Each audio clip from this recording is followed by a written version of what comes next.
So, All right.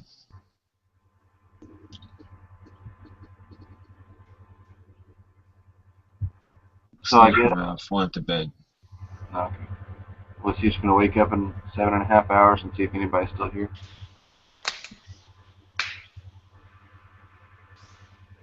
Really, that's not a bad deal. If all you really need is like 7 hours of sleep, you could just like turn this thing on, hang out for like 20 minutes, go pass out, wake up when like 30 minutes before it's gonna kick you off, see what's going on. Hope that nobody's made any super racist comments while you were gone or something like that.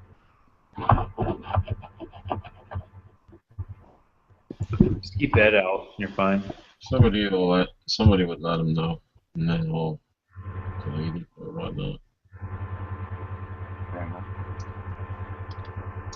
All right, so what is the Glock over shooting challenge, postal challenge?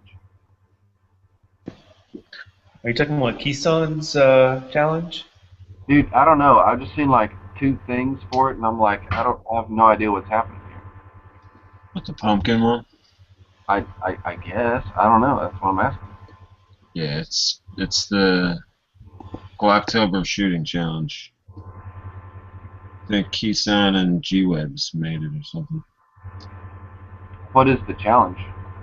You gotta shoot 10 rounds. There's 5 pumpkins. You gotta try to get 2 shots on each pumpkin.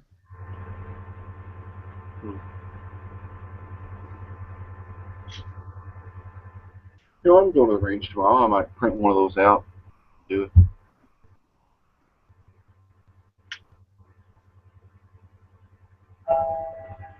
Oops.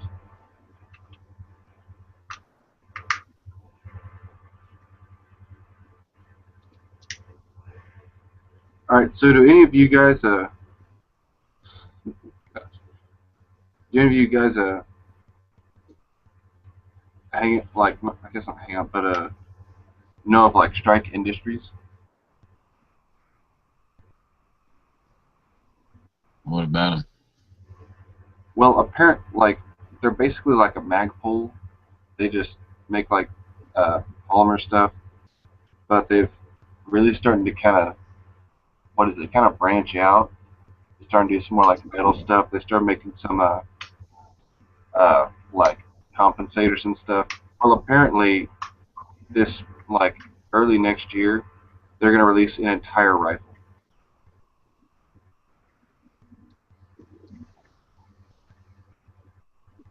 It would be like if Magpul this year at SHOT Show just walked up and said, "Hey, look, here's our brand new fucking gun." Like not, "Oh, hey, here's an AR with all of our shit on it." It's like, "Here's a Magpul brand Magpul gun."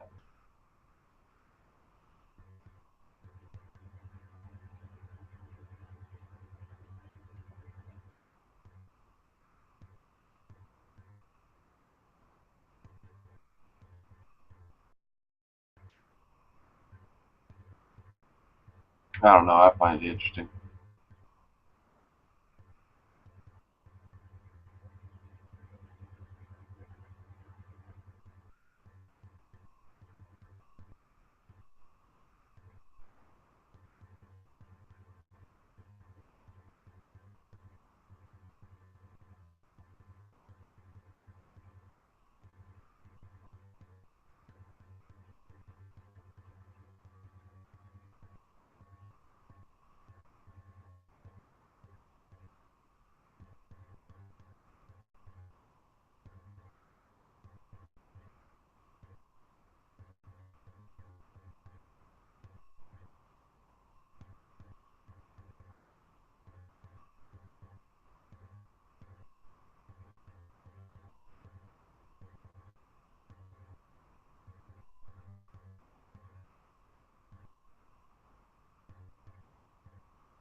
So are you guys getting your Glocktober patches?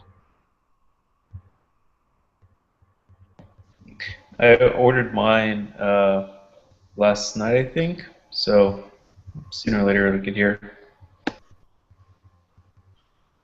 Yeah, I ordered mine last night, like with 20 minutes left to go.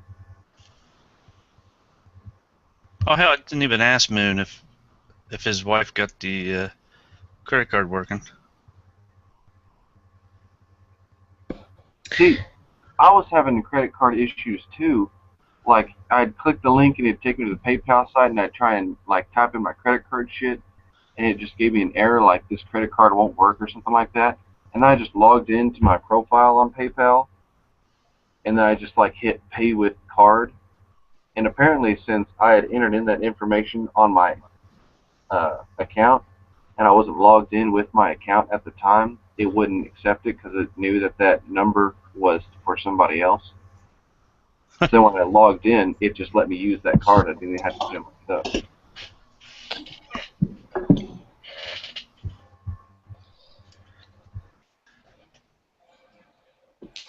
So I bought my patch last night, and I was in the bed with my wife. You know, it was like 3 hours left. I was like, oh shit, I gotta buy this before I forget. So I buy it, leave my wallet on the bed. My wife notices my wallet's on the bed, and she says, what did you buy? And I'm thinking, you know, I'll dodge the question a little bit. She says, did you buy a patch? And I was like, oh shit. And so I tried to come up with excuses. And I mean, yeah, it's $5, right? But I mean, I don't know. She's Hey, here's your excuse. I'm a grown-ass man. I can spend $5 if I want to. well. This is the thing. This is the thing. She makes about 4 times what I make. So currently I'm a grad student. I'm about to graduate, and so it's kind of like she runs most of the finances. And I mean, she was really just messing around with me. But I was just like coming up with excuses to buy this patch. But yeah, I had to get one. Dude, I would have told her if she makes 4 times what I do, then I have to spend 4 times what she does to keep it in balance. You know, Yeah, there that's you how go. economics works. Okay? I'll use that next time. Hey, if she ever gives you any lip to say, "Hey, who here is actually like going beyond their bachelor's? Who here's the grad student?" No. This is the issue, though. She has a PharmD degree, so she's also has a postgraduate degree Yeah, in what? in pharmacy, and it's a PharmD. Oh, okay. What's your degree Yeah, gonna give you? she's like ahead of me. So like if I tried that, she'd slap me down real fast. Well, what is your degree gonna be in? I'll get a PhD in genetics. Wow. I was thinking if it was gonna be like business or like engineering or anything else less sciencey, you could like say, "Hey, I'm the non-science major here. One of us understands this stuff." You I don't mean, actually have to say that it's you, just as long as you say one of us knows there more you go. about it. I mean, she's not anti-gun, I would say by any means, but she's anti-patch, I would say. These anti-patch. Yeah. She like I feel like when I buy ammo, she understands, but when I buy patches, it's kind of like too far for her. Babe, I gotta be part of the gun culture. Leave me alone. There you go. There you go. So Moon, did your wife get the credit card working? No. No. Okay. That's okay. I got extra 5, so Yeah, just message me on gun channels. yeah. And probably next Thursday I can put it in your PayPal or something. Yeah. I mean, we're not gonna get them till next month, so I'm not worried about it yet. Yeah, so just message me whenever you hear. Yeah.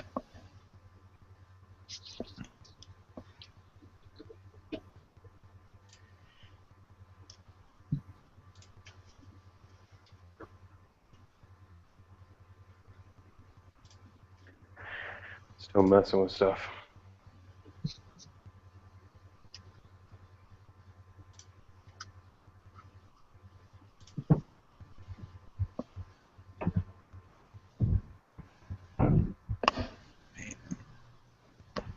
How do you like that, Mike? I should be making a video right now.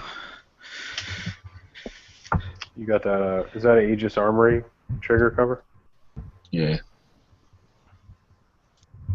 He's a good guy. Been putting it off all week. Putting what off?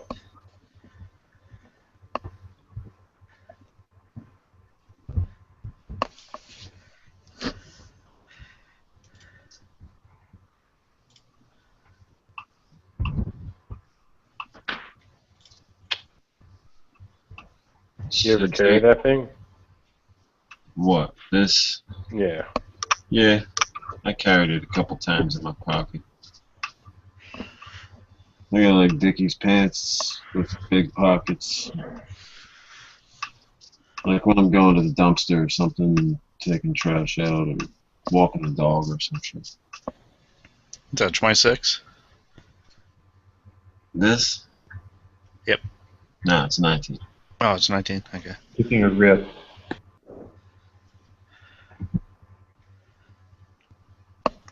Okay, 3-finger grooves.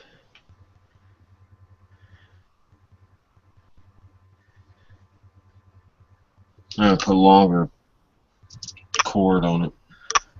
Cause I just got pants that have deeper pockets. Now it's not fitting around the belt loop and hanging down straight. So when you carry it, do you carry it with that magazine or what? With this, no. Yeah, hell, you got to. If you got it, you got. I might, on a bad day, carry this in my back pocket. Spare. I used to bring that with me to a job I had in a laptop bag, like as a spare. Yeah. Why not? Yeah, that would be like if cars were driving through the walls. Like, Worst case scenario. like entire, like, a 10-man crew. I'd be dead anyway if I had to go to that, probably. You must have a rough dumpster. At least you'd go out with an extendo. I was in a rough part of That's the way town, I man. see it. Damn. Yeah, I was in Murder Central.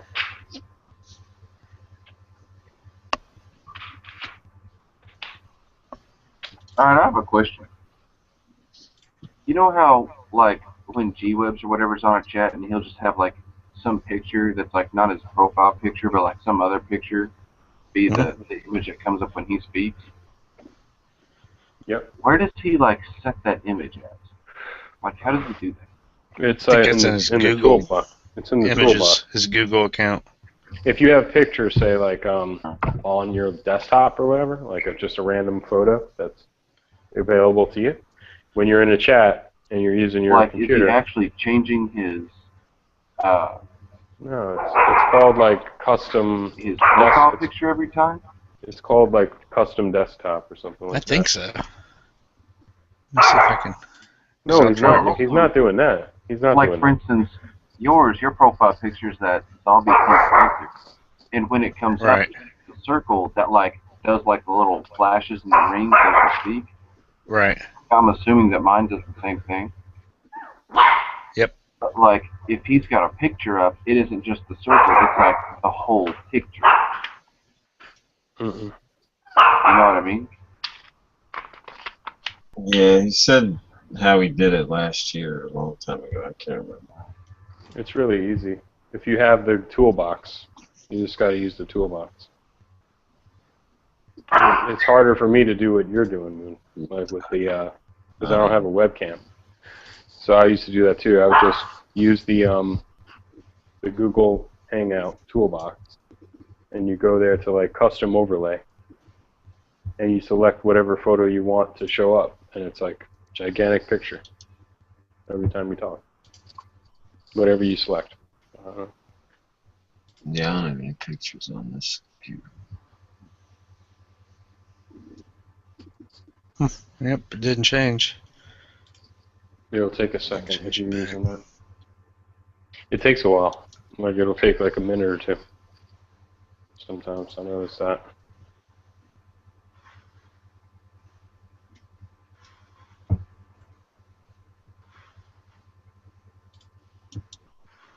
So Moon Food, you don't have any 40s? No, You're sick of them? I never had one. Yeah, okay. You shot them before? Yeah, shot my brother-in-law's. Yeah, that's about it.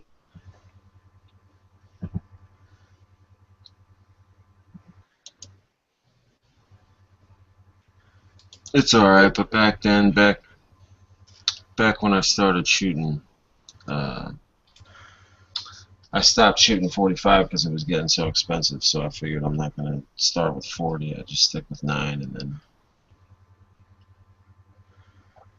now ammo is not so expensive, so I like 45. Yeah, 45 and 40 are like $2 or $3 difference now. Yeah. If I do get a 40, I'll probably get like a police training Glock 22 or something. Was that a mountain lion?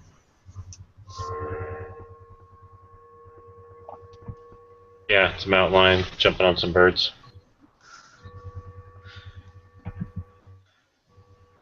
It's pretty sweet.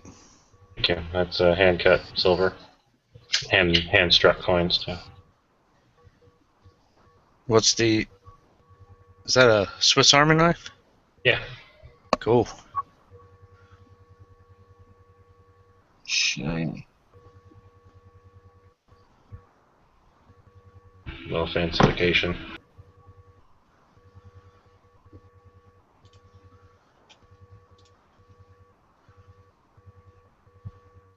Or 5 hours worth of work to go.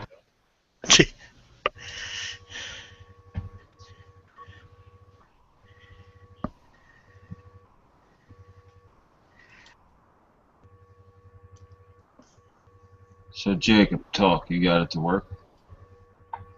Yeah, Okay. I'm do you have the toolbox plug-in there? I went in there and I used a custom overlay. Custom overlays, yeah. Then Yeah, you pick then a it, file you select right what photo you want. And if it doesn't switch over automatically, just wait a few minutes because sometimes it takes a while. I want one of those so bad. Dude, I want one exactly like that. I'd rather have the white rhino. Nah, I like the black. The one with the long barrel looks way better than the snub nose one. Oh, yeah. I don't like the way snub nose look. I would much rather have a long barrel. And then a fucking red dot on that sumbitch.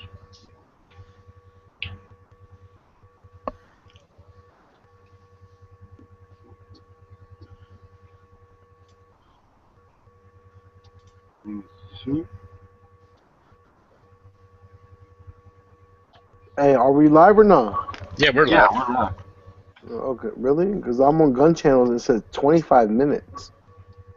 What? It's No, You live, need to bro. refresh. I'm on Yeah, Gun I Channel. did, I now. did. I'm looking at it right now. I did refresh, and it still says live, but 25 minutes? Get real. Yeah, we're live. Here, dude, check this out. Let me. So it says 25 minutes because Guru's computer restarted, so we had to start a new chat. Yeah. So we're in a new chat. That's why. Marco, can you see my computer right now? Like, can you see my screen? Come on, looking at. You're looking at me screen sharing a live feed from Gun Channels. Jacob? Yeah, alright. we're live on YouTube, right? Listen, that's you saying we're not live. Huh.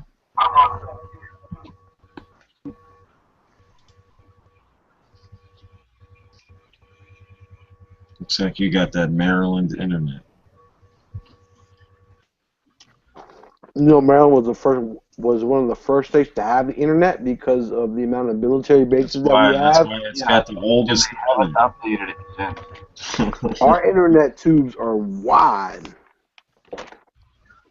What about the Your Ebola? internet tubes are clogged. Now you got the Ebola Ebola. tubes wide open Tubes too. in there.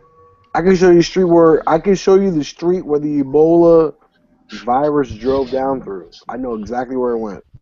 I could show you the hospital where the Ebola patient is right now here. On Google Maps.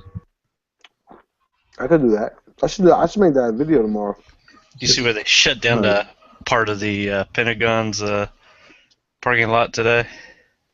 Mm-hmm. Lady puking in the parking lot? Yeah. Called in the hazmat and everything. Puking in the parking lot. That sounds like a song from the 80s or something. Because she said she had just arrived from Africa or something like that. Who hasn't? Right. I just, Next week, you know what party? I just got here from Africa. Wait a minute. What is that song from the 80s? I ain't gonna play some sit day? Yeah, I was thinking of smoking in the boys' room, like puking in the parking lot. Oh, there you That's go. the thing I was thinking of. I got a question. Everybody's pretty much on Facebook, right?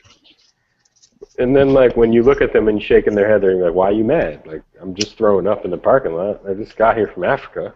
I have a fever. So what? My eyeballs are Dealio. bleeding, big deal. I'm just going to jump on a fucking I'm plane. bleeding Dude. out of my eyeballs and ears. That woman, that My nurse eyes are called the red because I CDC. smoke weed. All right, just leave it alone. Just leave it alone. My ass is bleeding. That nurse called the CDC and said, I have a fever. I just was taking care of the only Ebola patient ever to be in America. And And the they're only like, oh, prescription is more cowbell. And they were like, just go on a plane. Gee, Go we ahead. always need more cowbell. Rock on, man. Rock on. The only difference is when I get up in the morning, I make cold records. Hey, Rock on. DB. Rock on. DB, she saw that her temperature was off by 1/10, and she was like, "Dead giveaway, dead giveaway." She was like, nothing's going to stop me from going to this cheesy wedding in Ohio. She was like, Nothing. 1/10 degree, dead giveaway. I'm cured. No, yeah, they told her, get on that plane, girl. And then she was like, okay. Travel the country. Yeah, that guy looked like, that was the worst Senate hearing or whatever that was, a congressional hearing. That guy who runs the CDC he didn't even shave. Like, he just looked like he hasn't slept in days. And I know, because it was crazy. because she's American, it's her right. It's her right to go anywhere she wants to, and I agree. infect anybody she wants to. That's It's her right. right. Otherwise, it's racist. She can squirt all over your face, and it's her right. If she could squirt, dude, No, that's no, different. That's I different. can put it all over her face. That's different. Yeah, that's true. If You she's gotta in a ban her hazmat for suit. that. If she's in a hazmat suit that's fully lined with a female condom. If you can make a squirt through that, then you're a beast. You're a beast. No one's Yeah, ever going to back go near to that that chick down for on the rest of her Pelican life, Avenue. man. You guys laughing. You're laughing now, but when Hold there's... on, I'll show you guys real. So, We got time. you know how they're all saying, like, it's not okay to panic? Like, do not panic now? When would it be okay You're to saying panic? panic? No, I'm just asking you guys, like, your opinion. When would it be okay to panic? Like, when we Okay, have 10, like I'm 1,000? If we had 1,000? I'm gonna tell you Let a this. couple of people in your county have it. I measured. Ooh. I measured my distance from where I live to NIH, and it's 5.1 miles. So I determined the limit to panic is if you know there's someone within Ebola within 5 miles. Okay. 5.1, I have no worries whatsoever. It's a clear shot through my mind. So the people in Dallas that live near that hospital or work near that, they should be a little worried or something. Yeah, I For the next 20 days. No, I because wouldn't they go flew to it out. They flew it. Yes, for the next 20 days, yes, they should be worried. But now that it has been flown to a different part of the country, these new people start 21 days from today. But That's what the about problem. So there are 21. There's people that they could have come in contact have 21 days. exactly? So it's 21 days from. So basically, you don't have to worry in like 20. If no new patients are found within the next 30 days, everyone should be okay, I guess. If they find another person, then it gets the clock gets set. But unless someone from there flies here the next No. Did she have any like family or anything? Did she go home? Yeah, And she then- went home. That's what I mean. She probably like infected her family. She was hanging out with her entire old friends. It was a wedding party. It was Yeah, they went and picked out her Oh. wedding bridesmaid dress. She went all over the place, dude. And she had a fever when she got on the plane to go there. So Hopefully those it's not every too single late for them person. to get the deposit back on that. No, you know what's the worst part was that she touched little kids. That's Every the worst person part. on the plane and It's every gotta be person. that shit off. So I'm saying, so 21 days for everybody who might have come across her. Yeah. Yeah, that that's that all plane's these been people- flying everywhere too. So the issue I have is Oh, with the first nurse, they were saying, "Oh, it's protocol breach, no big deal, don't worry about it. She fucked up." But then the second nurse came, and suddenly it's like, "Oh, you know, we're sorry, we screwed up," you know. And so, who knows what's going on? It seemed like initially I thought, you know, the nurse screwed up, but there's no telling. Well, at this point, the nurse didn't screw up. Did you hear the nurse today? Yeah, they told her she could. No, they told her she put on a clean suit, a hot suit. It had her entire neck and her entire neck up to her chin was exposed, open. So that's what they told her to do. Plus, they told her to she was taking off her hot suit in the patient's room Oh God. and leaving it in the room. No, my bad. I'm sorry. They were taking it off outside of the room and just putting it in the hallway. So they were contaminating the hallway that was right outside of the patient's room. That hospital wasn't set up for that, period. Yeah, right. I heard this guy also had projectile diarrhea and vomiting, so it sounds like they were probably hit with something at some point in time. Well, she was saying my entire neck was exposed, and it was open a little bit so that anything could get in there, and I could breathe it in. So they're saying it's not airborne, but particles and, what do they call it? The mist or the particular, I don't know what the fuck they call it, droplet. The droplet. Particulates. No, the droplets. It's so droplets is if you sneeze, that's droplets. It's particulates, pendejo. No, I know that, but they were saying the actual word was droplet. Like that it's not airborne, but it can be passed through droplets. Which is like Hey. sneeze. Hey, DB, so when you breaking up with your nurse girlfriend? The particulates are in the droplets. Dude, I got 5 girlfriends right now. It's like a snow So globe. I can't. I'm doing too much, man. I gotta slow it down. I don't know, but that's why I'm going to Africa. Trying to find like the hottest girl in Africa, and I'm gonna find the hottest chick in Africa with Ebola, and I'm just gonna tell the CDC to fly her in on a commercial airliner, and tell her because her fever is really just 99.3 instead of 99.6, and I'll have a wife, dude. It's like coming to America in reverse. You know? I'm going to Zamunda. I don't know, bro. What's bad is flu season's coming up. Zamunda. Can you imagine only being able to get on a plane if your temperature was 100% normal? I don't know, but my You favorite have to part do was a rectal thermometer check before you go. they're shooting people with like this cool gun, like a thermometer gun. Hey, Moon, since you like 45 HCP, that's the perfect caliber for you, bro. What's that? The 45 AARP, since you're used to rectal exams at that age. If they made it, I'd buy it. You make it, I buy it. Make I it. like that. I like that. I like that plan. Yeah, the Ebola shit is bullshit. I think it'll be fine because eventually everyone's going to come to their senses and just be like, no, we'll figure this out.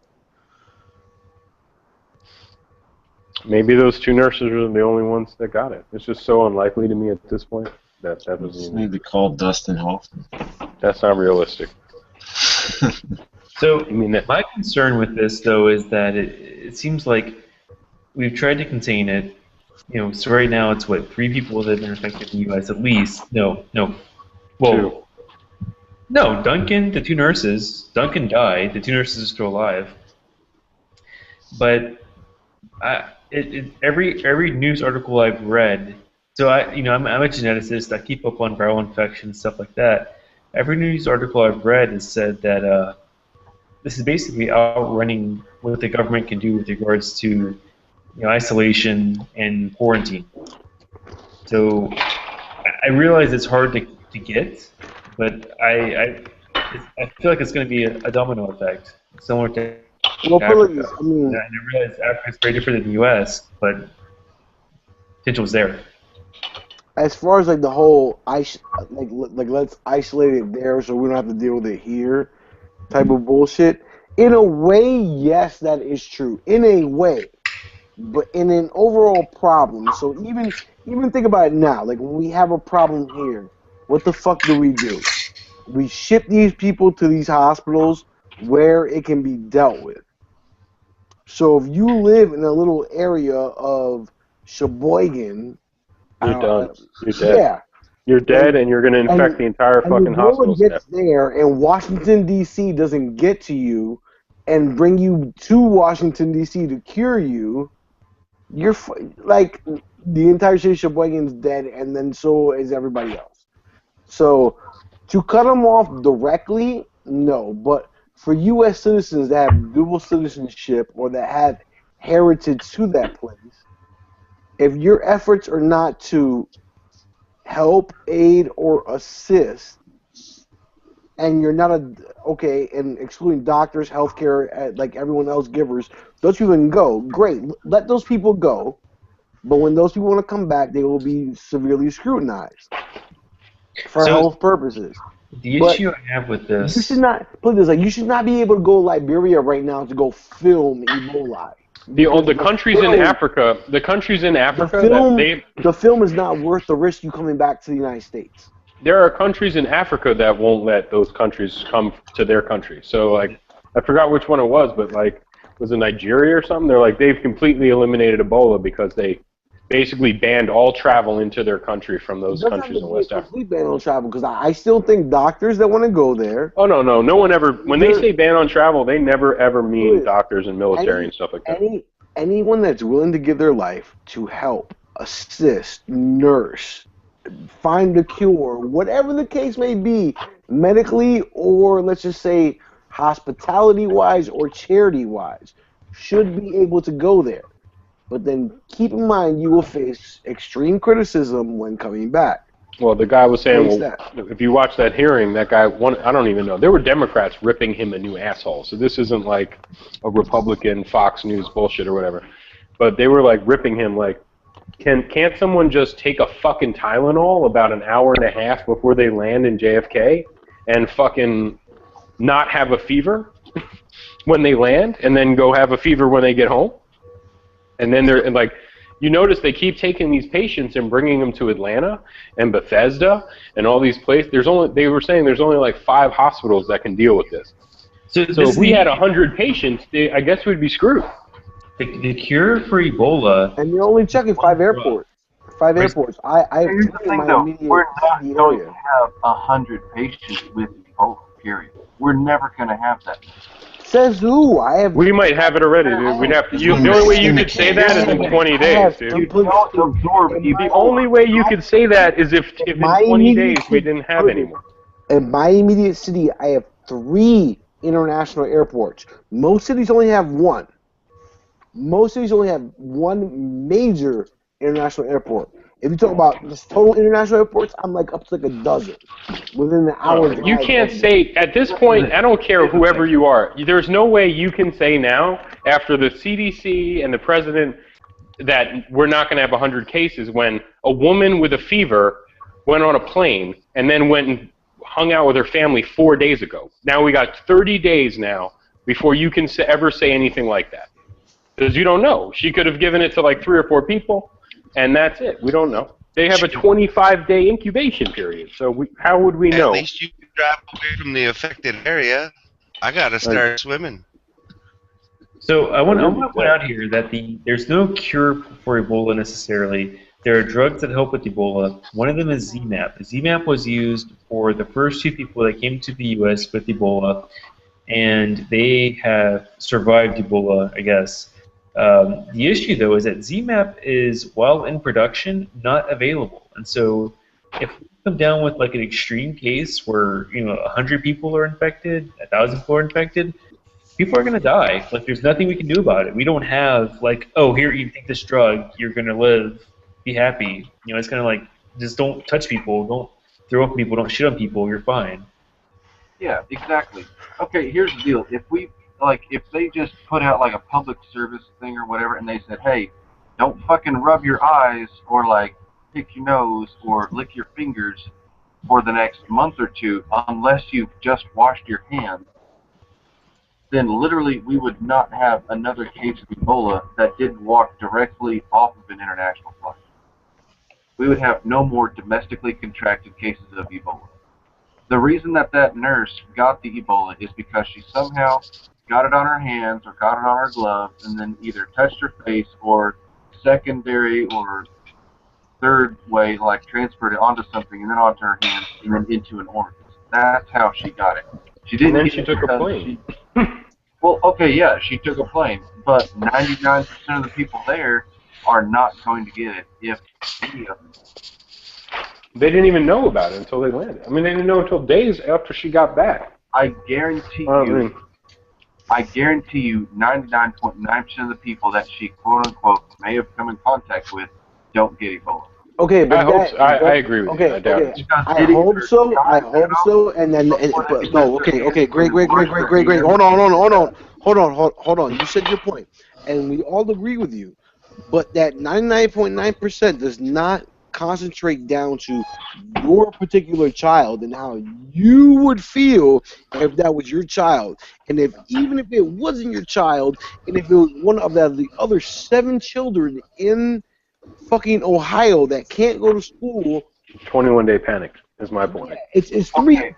Put this. Even if it's not your direct child, it might be your child's friend, and your child's friend who went to school with that friend, and now your child can't go to school.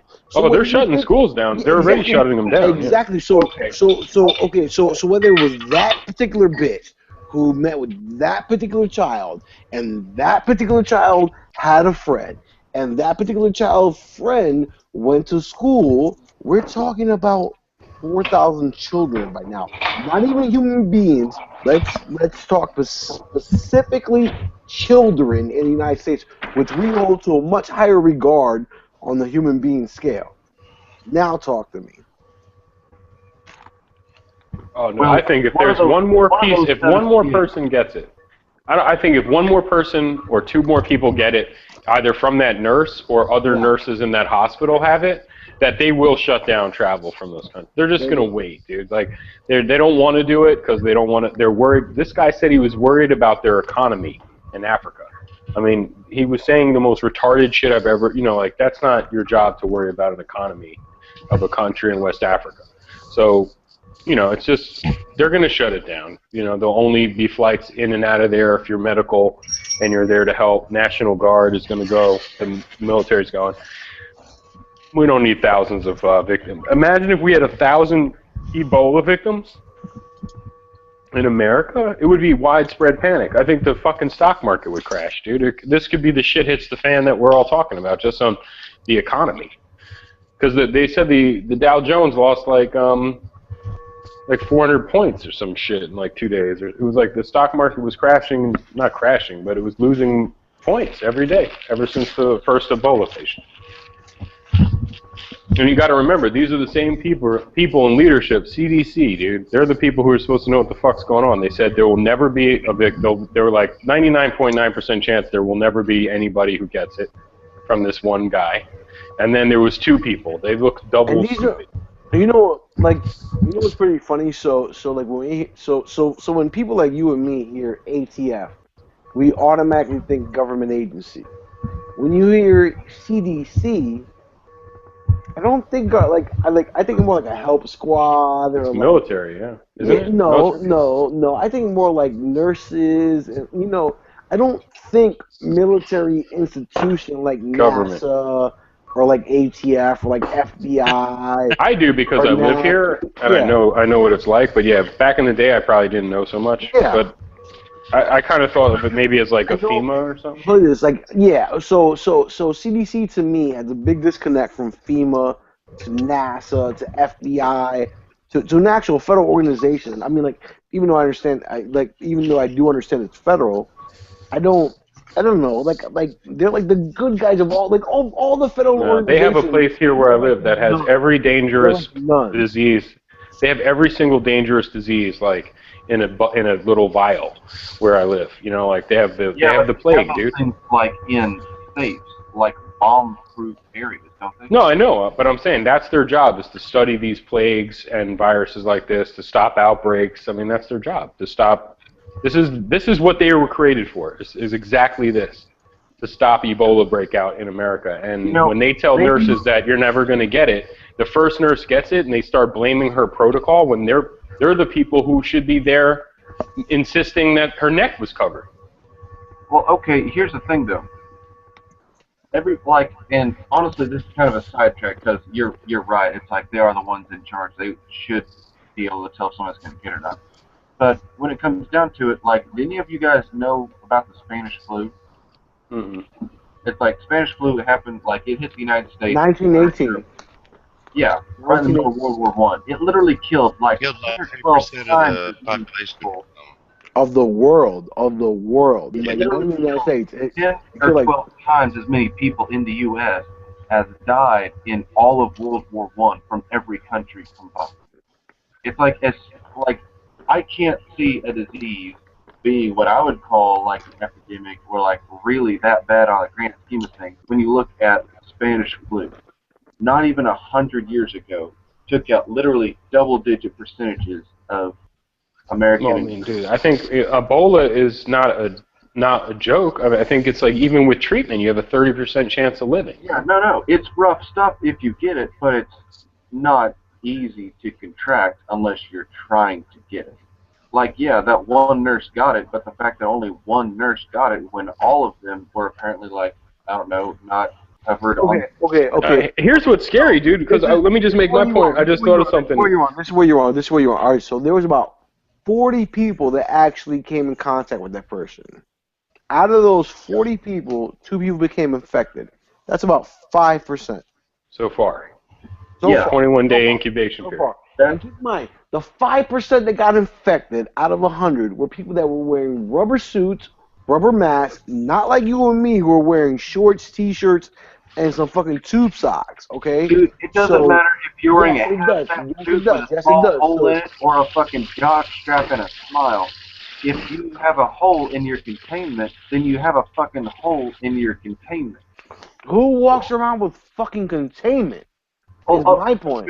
So here's my point, is that we're going into the real flu season, and it's going to be really hard to tell if you just have the fucking flu or if the African that just flew in, you know, had taken a Tylenol and given you fucking so isn't everybody going to panic this year? Like, it's crazy. That's what I just said. Yeah. It's going to be crazy, dude. That's a This real, flu that's a season, real thing to think about, though. That's interesting. Because, like you said, it looks like the flu until you start bleeding out of your eyes. Yeah. Ugh. So, like, no one's going to know now, and everyone's going to be suspicious. It's going to be sick, dude. And I know there's only 3 people had it. That's fine. All the time. If everybody washes their hands all the time, we'll have a half dozen cases. Yeah, I do it too, and recently I just got a whole bunch of Purell, like even before the Ebola thing. So like, you really should use that stuff, guys. Up and down like staircase, like handrails. As long as you're not like wiping your hands on handrails, and then like eating Cheetos without washing your hands, you'll probably be okay. Yeah. But no, I mean, yeah, it lives on. It says it lives on hard plastic surfaces for like 2 weeks, dude. I think it's 6 days, isn't it? Oh, 6 days?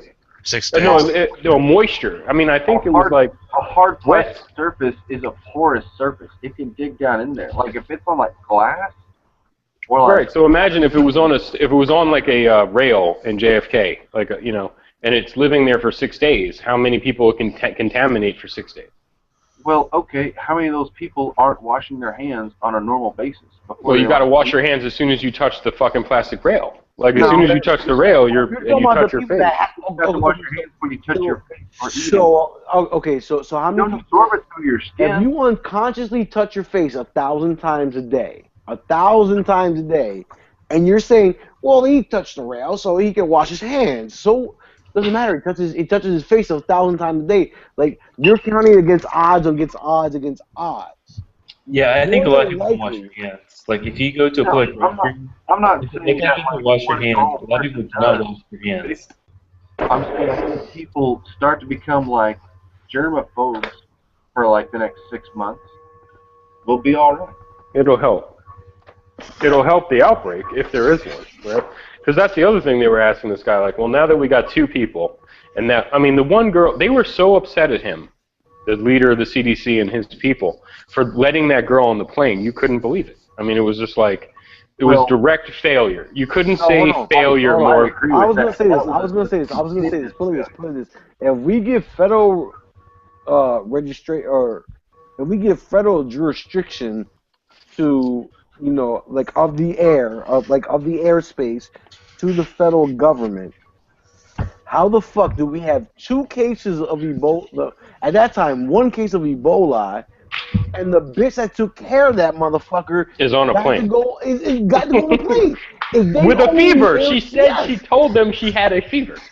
But we they own- told her, well, we have a protocol, so our protocol is... we own the airspace. So how is there That's not crazy, dude. dogs? Come on, like. So he didn't step down, he wasn't ran, fired. Please, I've got my name ran by police 1,000,001 times. By police. And some stupid shit that I can't believe they find out comes up in that shit. So... Well, here's my point. Hey, I tell you what, So they were very upset that 1 times better at running names than the CDC. within 7 days, he says that no people giving care to this patient will get it. Then 2 of them get it. Then one of those 2 gets on a plane, goes to Ohio to a family reunion, basically like a family reunion situation with a fever. She called them first, asked them if it was okay to fly, and the CDC said, okay, it's okay to fly because you have a fever, but it's not as bad as we... she was like a half a degree off from being... They would have told her, don't fly. Like, and they just look so bad, dude. It looks so bad for them that, I don't know, like, because I can't imagine. Because it is bad. That's a fucking huge fuck up on their part. That's this huge fail, dude. Huge fail. And then on top of that, so now they were grilling him so hard on why, you can't cut travel off from people coming in from those countries. Really, why? And he didn't say fledgling economies then, but he said that like the night before. Like, it's because they have a fledgling economy. We don't want to fuck up their economy. But he had some good points about, like, if we let them come in with Ebola, we can track them. So we can track who they are in contact when they get Ebola. We can track everybody they talk to and everything like that. But if they sneak out of the infected country and across like a few countries in Africa and then fly in that way, we won't be able to track them. Which is ridiculous to me. One of the congressmen was like, how the fuck are we not going to be able to track? They have a passport.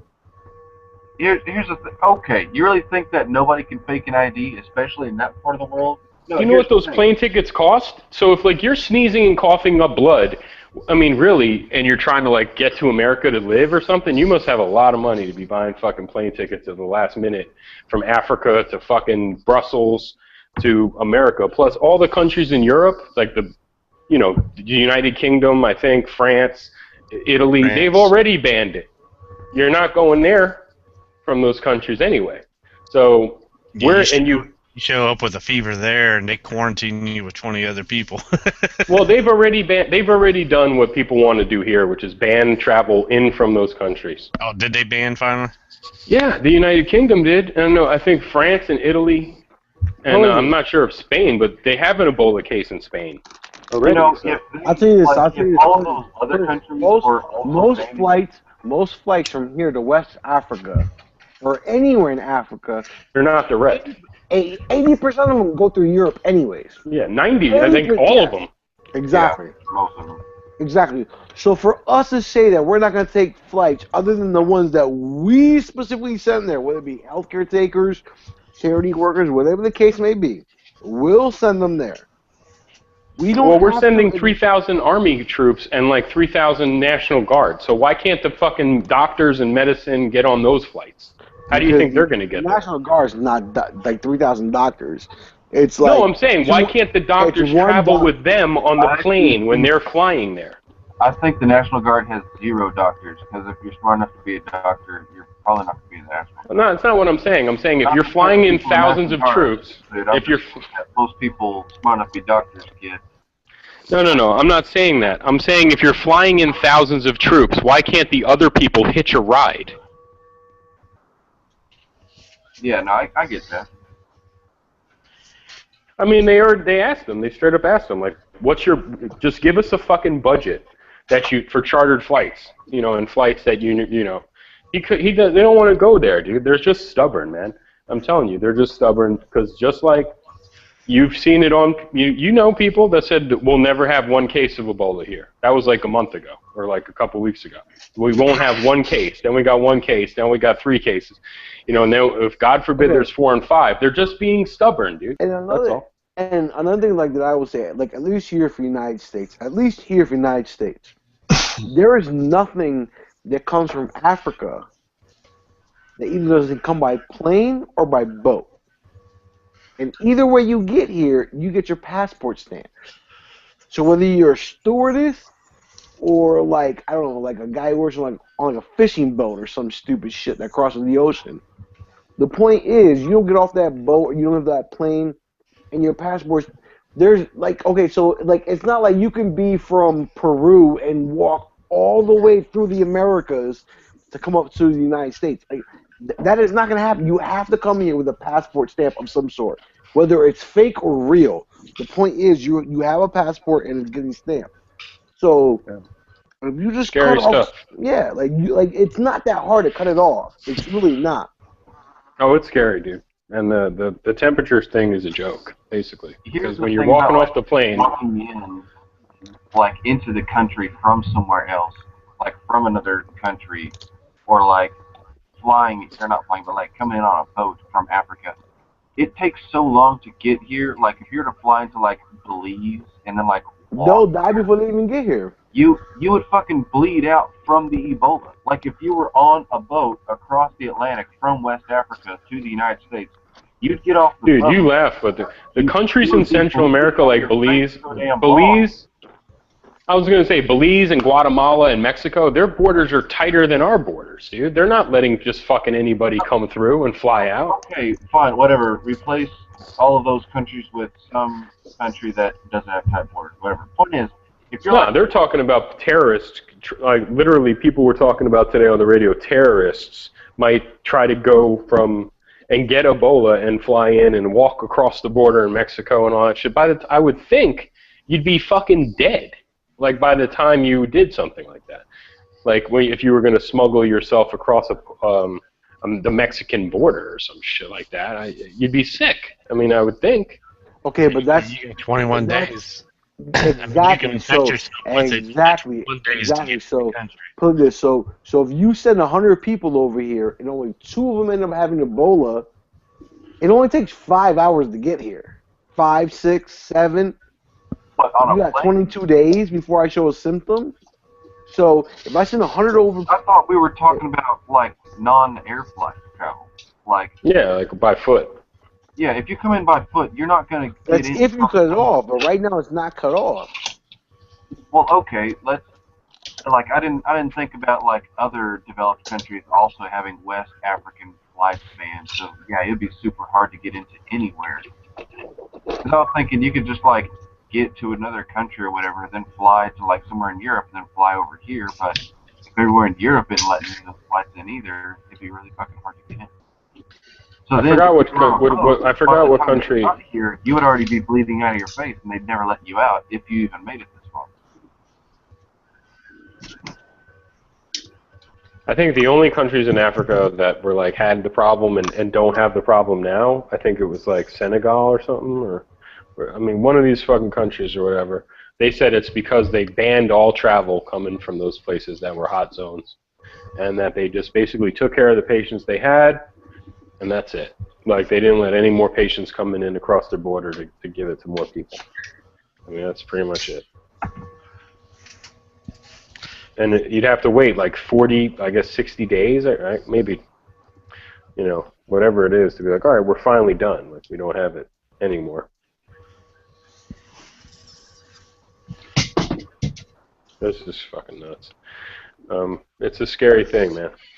My friend read this book called like Hot Zone or something like that, and was telling me like this could really be, people are panicking and shit, but some people, have the right to panic because they know how bad it could get so quick. Like that movie Contagion, dude. Like it could really be like that. Like maybe like bank holidays, people not going to work. Like, can you imagine? This shit would be so fucked up. Like, what would you do? Like, your best bet would just be stay home, no?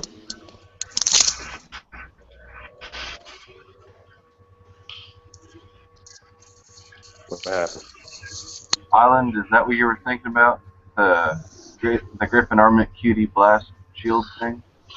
Oh, I'm gonna look it up because I need to check it. It like Was it just on Facebook like the other day?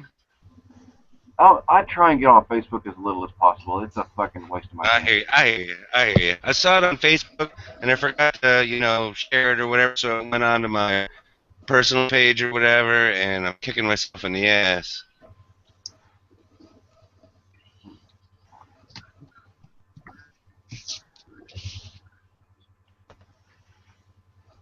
Was it one of those pig things? Well, it was like, instead of being a circle, like a cylinder, it was like, think of like, I know this makes no sense, but think of like a triangular shaped cylinder. Yeah, dude, click the link I put in the internal. Okay.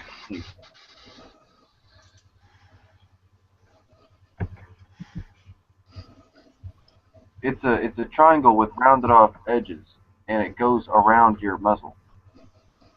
Or like it attaches to the birdcage. What is it? It's a blast shield. It like supposedly takes all the concussive force from the gun and it pushes it forward so that it doesn't like mess with your, I don't know, like doesn't mess with the people around you. Kind of. Can you see my picture? Yeah. I don't have a camera. No. Still though.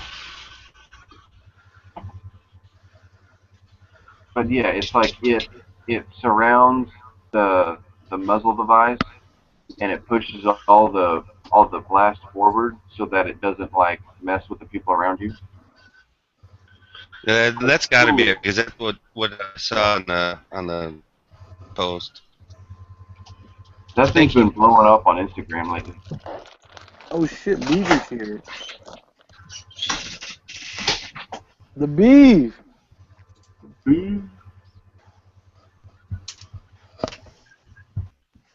The beaver Crap, where that took forever to get unmuted. Sorry. What's up, boys? the beaver where the drapes match the curtain. Yeah, that's it. If I had carpet. Heyo. He has meat curtains is what he has. That flash hider shroud thing is exactly what that does. K-May Beaver has a flash hider and a shroud compensator.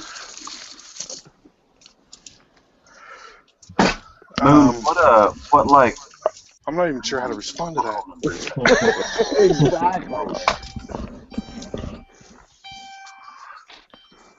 What? Say what? What was the What in the what what? you were showing us? I don't even know what it is, but it came on my upper. It's like a KX3, but the cheap version, I guess. Oh, okay. That shit's back. It's just a crank. It's a crank muzzle style. brake. Yeah, crank style muzzle brake for the AR. Yeah. And it's actually quieter, I guess, because it blasts it all forward, but it's quieter than my 16-inch carbine. I really like my spikes on my AK. It's that one that looks like it's got like 200 holes drilled in it. Dynacop? I don't know what it's Is it called. FNA? It's awesome, yeah. It was the first time I shot it, I was like, what the hell why is there all this odd smoke? Because you don't see any flash at all. It was weird.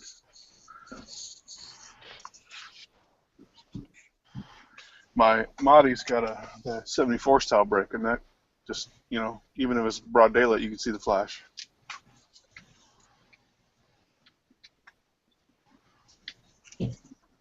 Oh, this is supposed to be so loose. Maybe it's because my eyes are bad, but like, I really can't remember a time where I've been shooting and I noticed the flash from the from the muzzle of my own gun.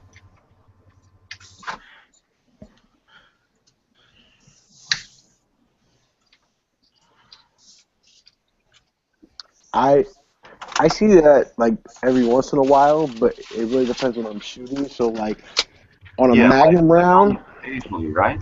Yeah, well, I mean not occasionally. Like it really depends what round I'm seeing. So if it's like 357 mag, yeah, I see it pretty fucking often.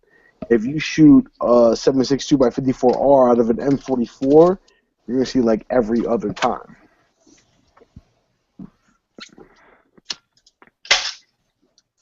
Is he lagging out or Think am of I that lagging out? exactly what I was doing the other day. That dripping armament. That's exactly what I was looking at.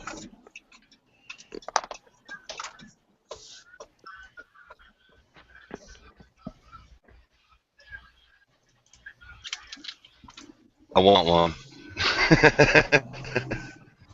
I'm gonna have to go shoot my 460 and see if I can notice a flash.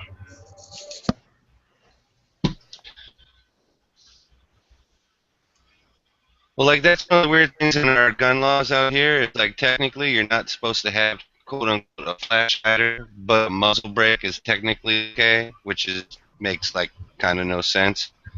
But, Well, a muzzle brake doesn't hide a the flash. If anything, it enhances it.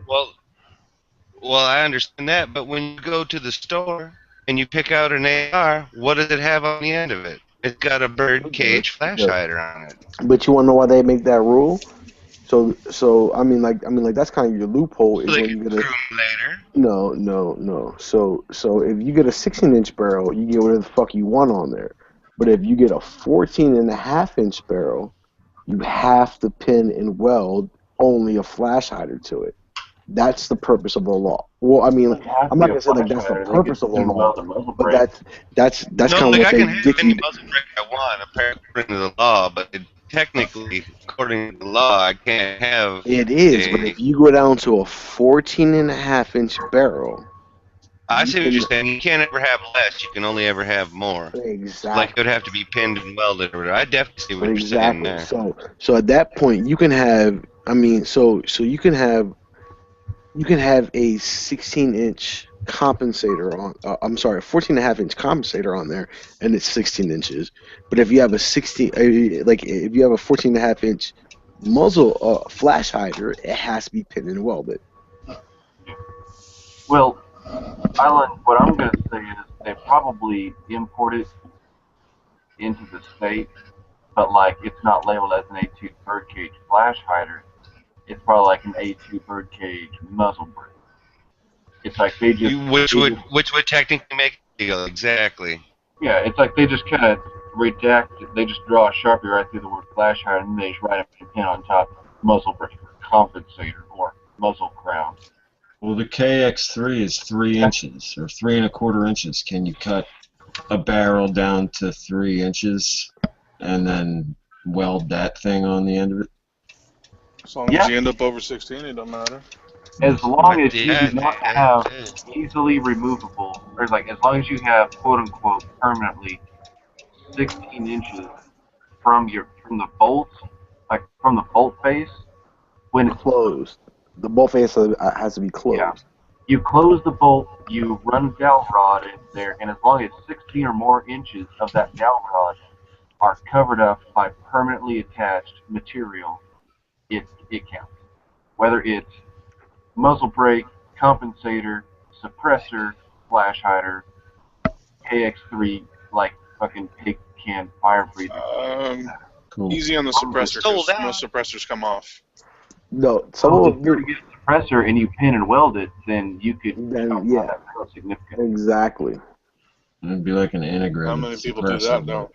That's Not all I'm many getting people. at. I would definitely do That's that. Not what many the people whole do that. SIG All right, so check this out. So not that many people do that simply based on the fact of where the actual serialized part of the suppressor is. I can't remember what brand it is, but some brand weld makes a suppressor where literally what it is, it's the outside perimeter of the Silencer cannon. Co. Okay, so they're the ones who make that, but Yeah. so you can fuck up the threads, you can fuck up everything, and Right. they will replace it. It's as long as you don't step on the actual cylinder itself and smash the tube itself, you are butter. So you can fuck it up as much as you want. Yeah, he's So if right. I took a 7.5-inch barrel and put it's an 8-inch can on it, No, you have to put 9 welded on and it. pitted. 9-inch can, basically. 9-inch. Oh, sorry, my No, that's math's what Put it an is. terrible. 8-inch can, it's still not going to work. Sorry, my math is terrible. I've been awake almost 20 hours. Understandable. Yeah, you could definitely do that. Now, that kind of I ruins think that would be one of the greatest yeah. points of a suppressor is you can take it off this gun and you can put it on that one or that one or that one. If Oh, you, no, I just, agree. but just I was as going a off of your pressure point action itself, that you can can put it on do there. that. Yeah, but don't you have to take it off to clean it once in a while Yeah, too? but maybe there's Yeah, one where you can that's just take the end cap of it off and then slide But it. then once, yeah, so then permanently once again, so through the end cap and pull all the baffles out to clean, and Yeah. like the serialized part is still attached, and like exactly. the whole thing Right. is still Not- more than 16 inches, you'd be No, you're wrong because not even the serialized part is not attached. Because put it like this, you can take apart. You probably take it like if you were apart. to weld the baffle stack to it, and then you'd unscrew the serialized part, Exactly. you would have this big ass muzzle brake, and then you have this quote unquote suppressor, Which is still pin and welded. It's like the No, SIG the one, tube. right? That's what The they were doing tube on the MPX.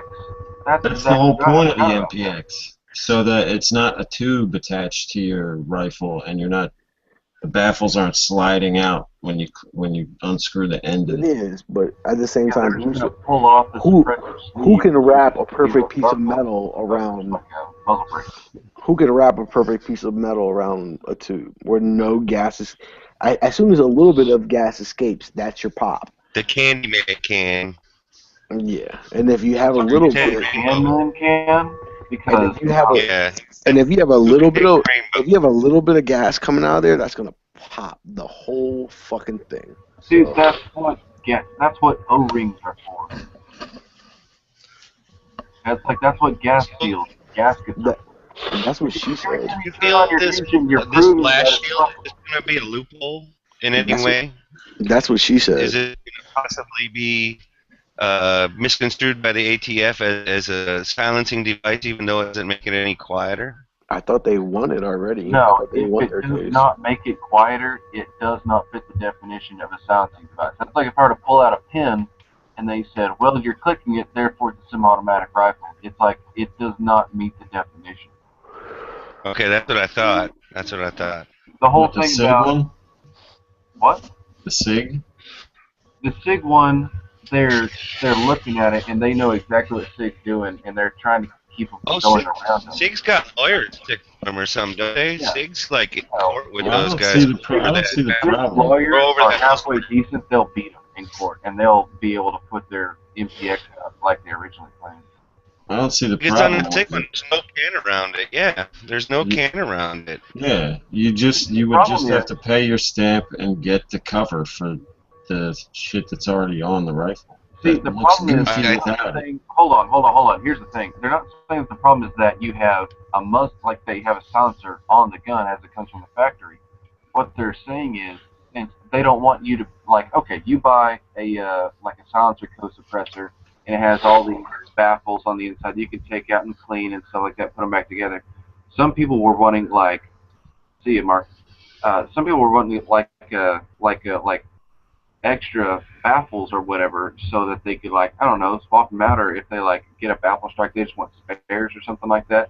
Well, apparently at one point somebody used to be able to do that, and then the ATF came in and said, hey, you can't just have spare baffles laying around because And parts of you won't it, just right? put them in a piece of pipe and make yourself another suppressor with no tech stamp. So then they ruled that spare parts of a suppressor count as a suppressor, even though they don't have a stamp. You have to have a tech stand for that too. Okay, So I got you. when SIG made their MPX barrels with what is almost a baffle stack welded onto the end of basically a 9-inch barrel, just without the can around it to make it actually a suppressor. They're saying, hey, you have spare parts of a suppressor permanently attached to your barrels, therefore it's not legal. And so that's what they're going to court about. Alright. That sucks. Yeah, no, it does suck. You should just be able to buy a rifle with an integrated suppressor without fucking. You should just be able to buy a suppressor. I agree with that, man. Hunting would be. I don't understand why the hunters don't get. Why their voice doesn't come forward on that. Well, because it was like when you're hog hunting hunting or whatever, what does that first blast do? It spooks the herd or whatever.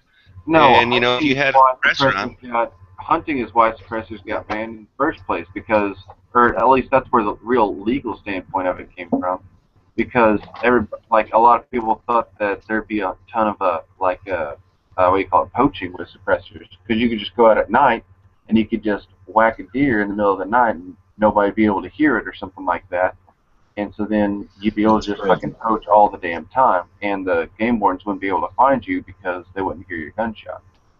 So really, hunting is what. You got them helicopters nowadays that can see where gunshots came from. Well, these laws were made before helicopters even existed. You can always. That's what I mean. So we have to argue that they're old laws that don't make any sense in this day and age. Well, yeah, we can, but that's okay. I'm not saying that we can't do that or that we shouldn't do that. I think we should, absolutely, by all means.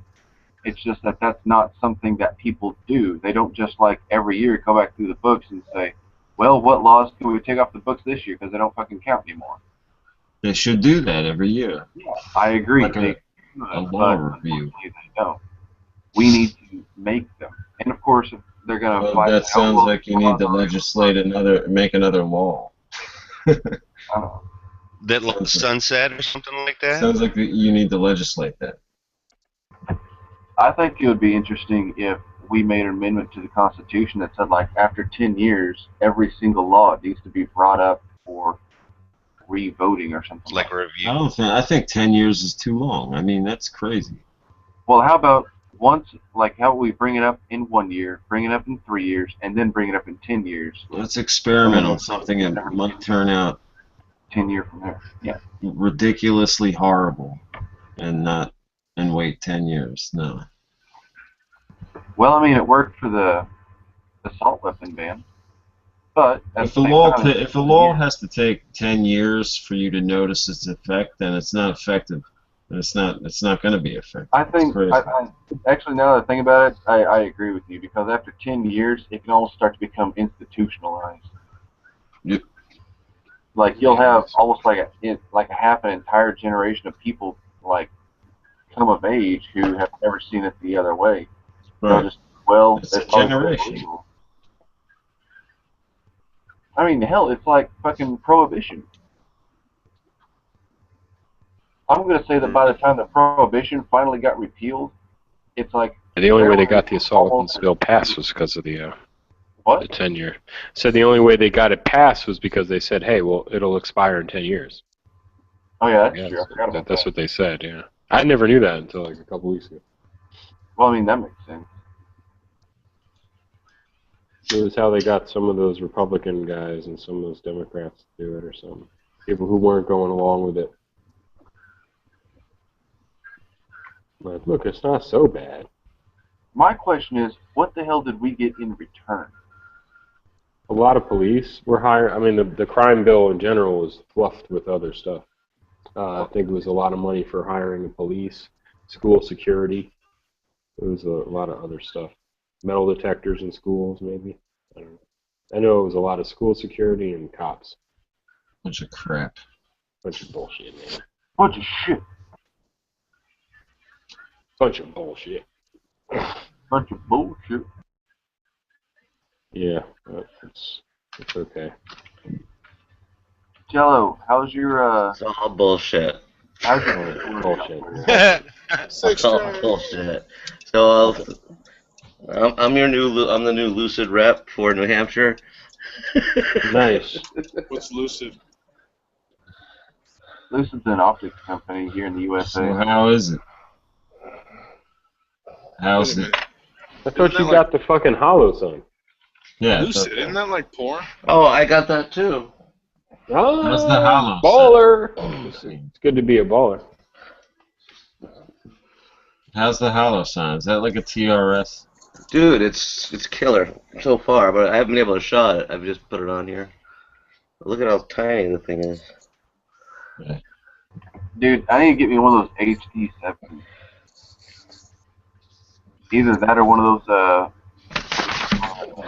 Yeah, did you see the fucking AK Operators Union today? He took the Hollow Sun and he put it in a block of ice and he froze it and then he threw it on the concrete a bunch of times. And the light was on the whole time. It was on for 24 hours in the freezer. Yeah, it's crazy. Well, it's probably a lithium battery that the cold doesn't affect it. I'm sure it is. So this is the deal. That stupid little emitter that's at the 4 o'clock position on your. Yeah, it's great. Why am I hearing an echo? Oh, because I'm listening to myself. All right, sorry. I'm like answering my own question there. I'm like, movie. Anywho, There's the one where it's on the bottom. the big reason, yeah, and you know what? And on my AK, my Ultimec rail is slightly off center, so the emitter at the 4 o'clock position actually gets in the way of my iron sights. I know you have the cool one with the emitter at the 6 o'clock position. This is actually my crappier version of it, though. They make DB proved it, man. They do make a weird one. Oh, that's What brand is that? Yeah. That one's the This is the TRS, Bushnell. which I have 2 of, but now I don't know that I can go back because this Lucid is also a Oh, it's a Bushnell. circle. What are you doing with Bushnell? Get a T1. hey, Um, if you don't need that Bushnell anymore, go ahead and send me a text. I This might be able one's- to take out your hand. This one's interesting because it's like a micro, but it's got the pro style battery thing on the top. This Lucid one, it's kind of cool. Do they hold up like the endpoints? Who knows, man? I just took it out of the car. I'm sure that now this Lucid is $300. Of course, that's the retail, I guess. $299. It's their M7. I'm sure you can get it for like $220, $230. That's the third freaking DUI stop in like 8 miles. Good. Oh, I had to call the cops on someone tonight. They were trying to run. Is there a holiday weekend or something? No. It's the weekend after, people are just, being idiots. But yeah, I went to pass this One of them had a little bitch, and I don't know, in this little souped-up Jetta, red Jetta.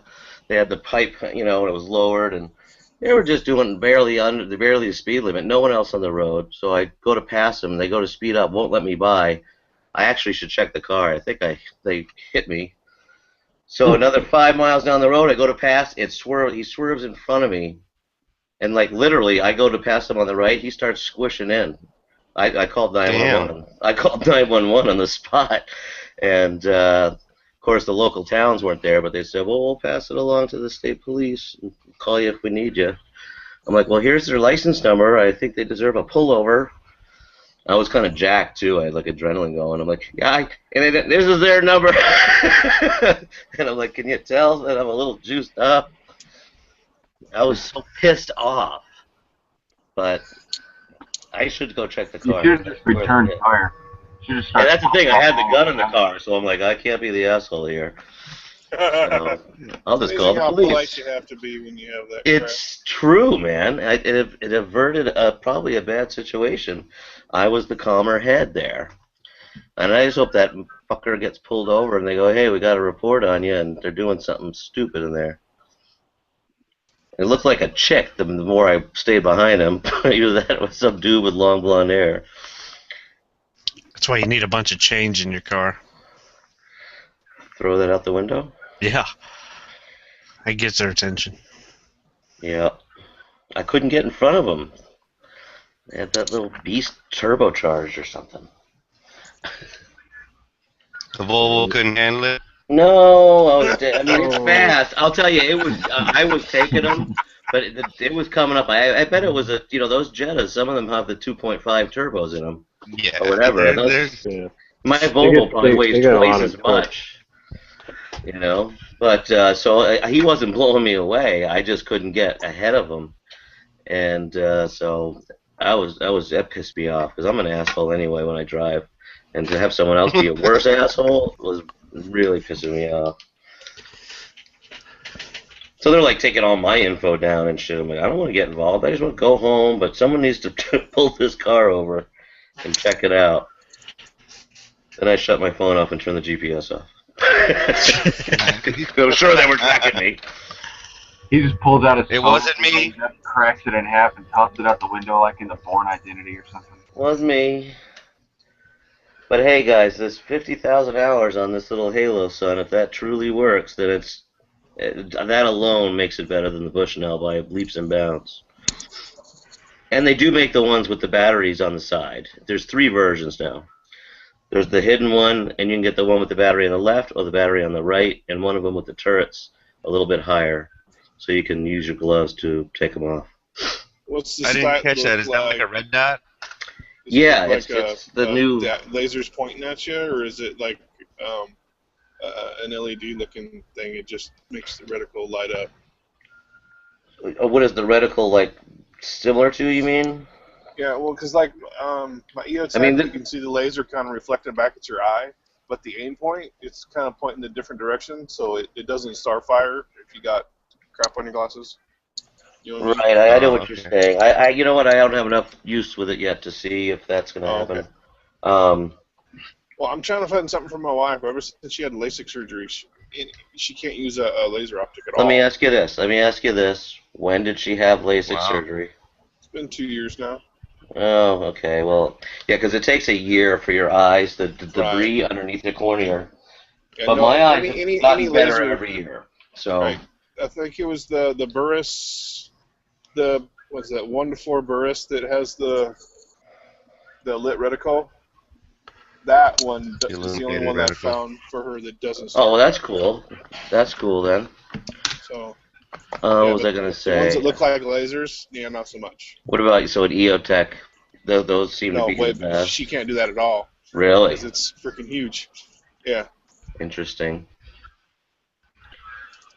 Well, worse. It could be worse. Those 1 to 4s are pretty cool. If I had to use it, wouldn't be too depressed. Oh, that and the Leopold 1 to 4 that lights up. I'm like, I'm not gonna buy that one for you, honey. Yeah, right. Yeah, this one's great. 600 bucks, it fucking better be. Yeah. Maybe I didn't buy it and I bought you a scope. Now this Lucid one's got this kind of funky thing going on. This red dot there. It looks like there's a little eye on the top, which maybe adjusts it. I don't really think I'm too keen on the self-adjust. Yeah, auto brightness sensor. We'll have to check that out. Those don't tend to work so good. So it goes dull when you want it bright, and bright when you want it dull. So what is it supposed to like brighten when you go out in the sunlight? Yes, I'm sure you can turn it off. So the operator does not have to take the hand off the weapon to manipulate the reticle brightness. I'm sure it can be. It kind of looks like a spark in an aim point combo. Is it like push the button once it's a certain brightness, push it again, it shuts off, and push it again, it's brighter? It's kind of interesting because you can see right here on the. This is the controls are there. They're rubberized on the side. There's a on off and then a high low. Oh, okay. When you hit the on button, it'll come on the lowest, and if you just tap it one more, it flashes and goes to whatever setting you left it at. Okay. And then that's all right then. Yeah, it's kind of cool. And then the high as long low. as it doesn't blind you from the last time you used it. No, it goes back to its original. It's kind of cool that way, and it's got a AAA battery for those that don't like using those CR32 C2032 Go ones. buy lithiums. That way you don't rot it in the tube. Yeah, I don't even know. I mean, I'm supposed to give this thing back. Hopefully not, but he made me sign the receipt, but I'm sure. Oh, that's cool. That's freaking badass. Yeah, it's he owns Black Dragon Tactical, but it was the guy that was doing that IR Hunter, those infrared scopes. Well, like everybody else in the industry, he's now in a completely different thing. Actually, I left his card in the car. I'm gonna get him on a hangout. He's now he's vice president of a couple different companies. One of them's the Ballistic Eyewear Protection. He's always been a Lucid guy, I guess. He's a Lucid rep. I don't really know. I just met him in the parking lot at the mall, and he's like, "Here's a box of stuff. Sign this and have fun."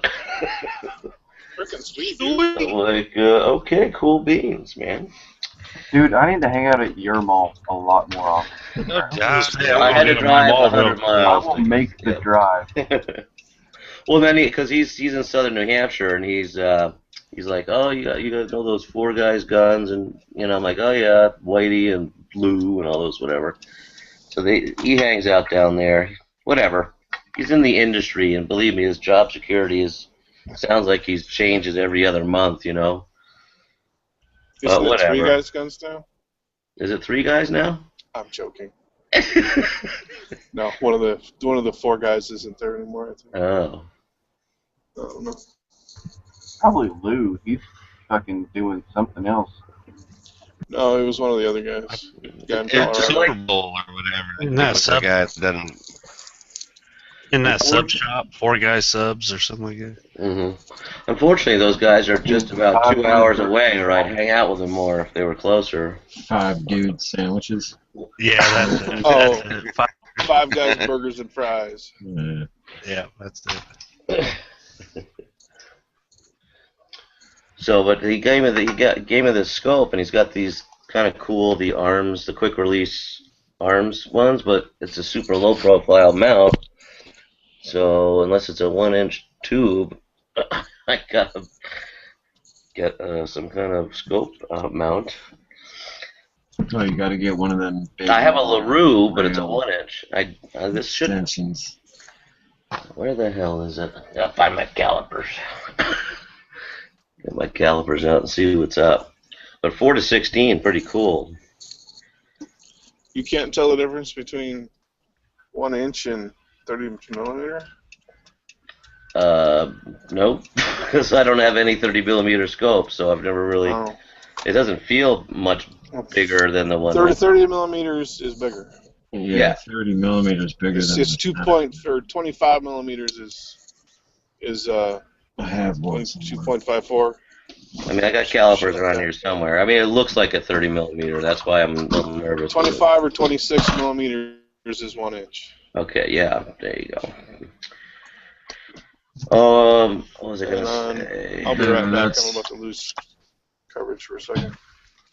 That's 30 millimeter, and that's the TRS, whatever that is. Yeah, it's tough. 25 millimeter. Moonfu, didn't you have the special like AR tactical Bushnell or something? Yeah, that's what this one is. Yeah, he's got the thing with the emitter at the frickin' 6 o'clock position. The only one I've ever My wife's seen. awake.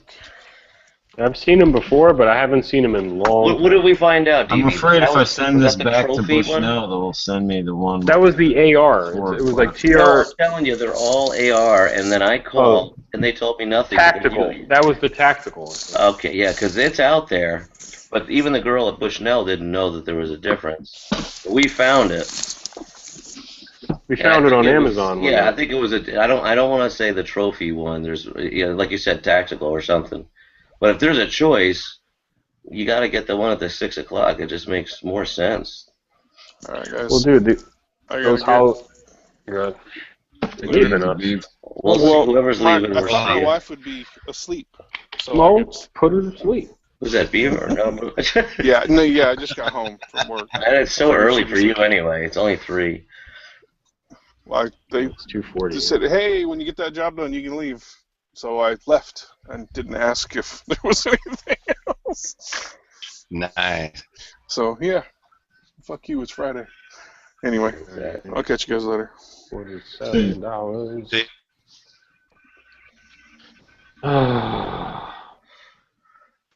Such a crap. I can actually mount the scope on my AK side rail mount. I wonder if the bell will make it over the front sight, though. I doubt it. Yeah, I'm thinking that Hollow Sun. Okay, so I called Primary Arms, and the one that Primary Arms basically made them. They made the Hollow Sun. Like, take the name off and put Primary Arms on there, or whatever? Yeah, right. It does say Primary Arms on that one, but they're identical. Okay, so the reason he said that it's not identical is because they requested to shut the auto shut-off feature. Right, and that's cool, but there's plenty of people that say it hasn't failed them yet. The auto shut-off? And it's one of the reasons why it can actually last 50,000 hours, because which wouldn't happen on an aim point, but the actual emitter itself will burn out after so many, like 40,000 hours, so it needs to have that shut off periodically. Okay, so that's. But but I'm with you, and it's something that could be a funky thing. Well, yeah, I'm gonna shut my thing off anyway, but like it would be nice if I left it off for I 2 or said 3 that days. too. My Pro has been on since day one, and I just leave it because I got 7 batteries on eBay for it. I'm just gonna let it go. And then Webb said something one night that made sense. He goes, those things are designed to be left on, and turning it on and off is just putting wear on the switch. And that's why I want an aim point. I want to leave right. it on. And that's the thing. This Halo Sun's supposed to last, so... And again, that AK issue has been bugging the shit out of me. I can't use the Bushnell on there anymore because part of the emitter is literally covering up the rear sight on the right-hand side. It's fucked up. Well, you might be able to put that like magnified scope on there, even if the front sight does come up and kind of obscure part of the bell. I mean, this works. The Halo Sun works, and so does this Lucid. I don't have that problem because the emitter is not in the way of co-witness. That's what I'm saying. So. Oh, I'm sorry. I thought you were talking about the magnified object in your. No. Just the red dots. So yeah. So the TRSs was affecting the co-witness on there because of the emitter and just the fact that the Ultimac rail was just slightly off center enough where Dude, it sounds like you just need to sell your TRS-25. Well, that and I need to probably get a Troy rail and sell the Ultimac rail.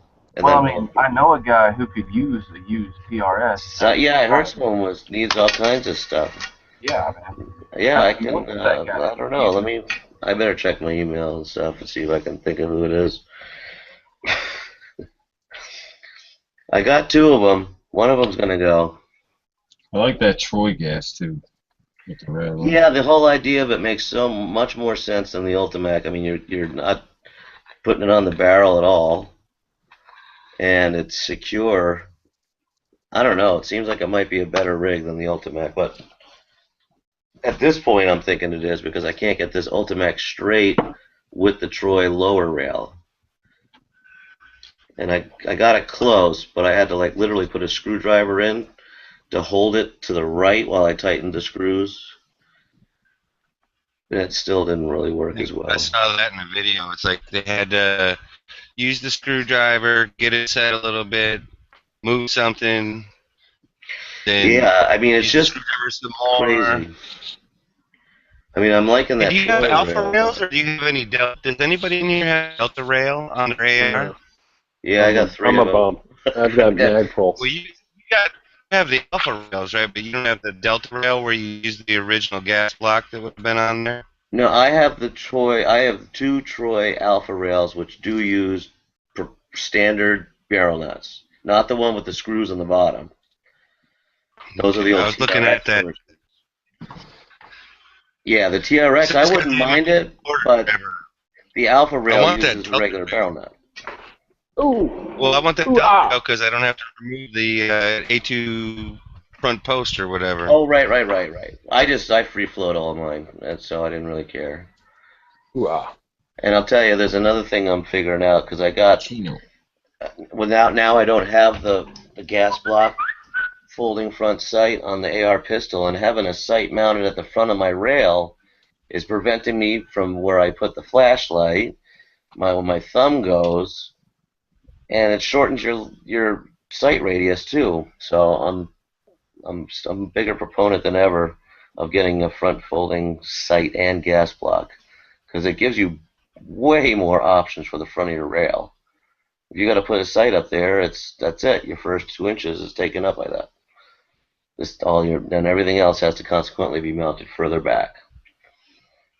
I guess that's why we do. You get married, you get divorced. You build an AR, you find out where you fucked up. Dude, just get a low pro sight and then extend your rail on past. I know. That's kind of the thing. I didn't end up wanting to take off the A2 or the whatever it is, the A2 gas block or whatever it's called. That's why you do what I do. You just buy your upper that comes with a low pro sight block on it. I haven't built one yet. I purchased the whole one or whatever. Yeah.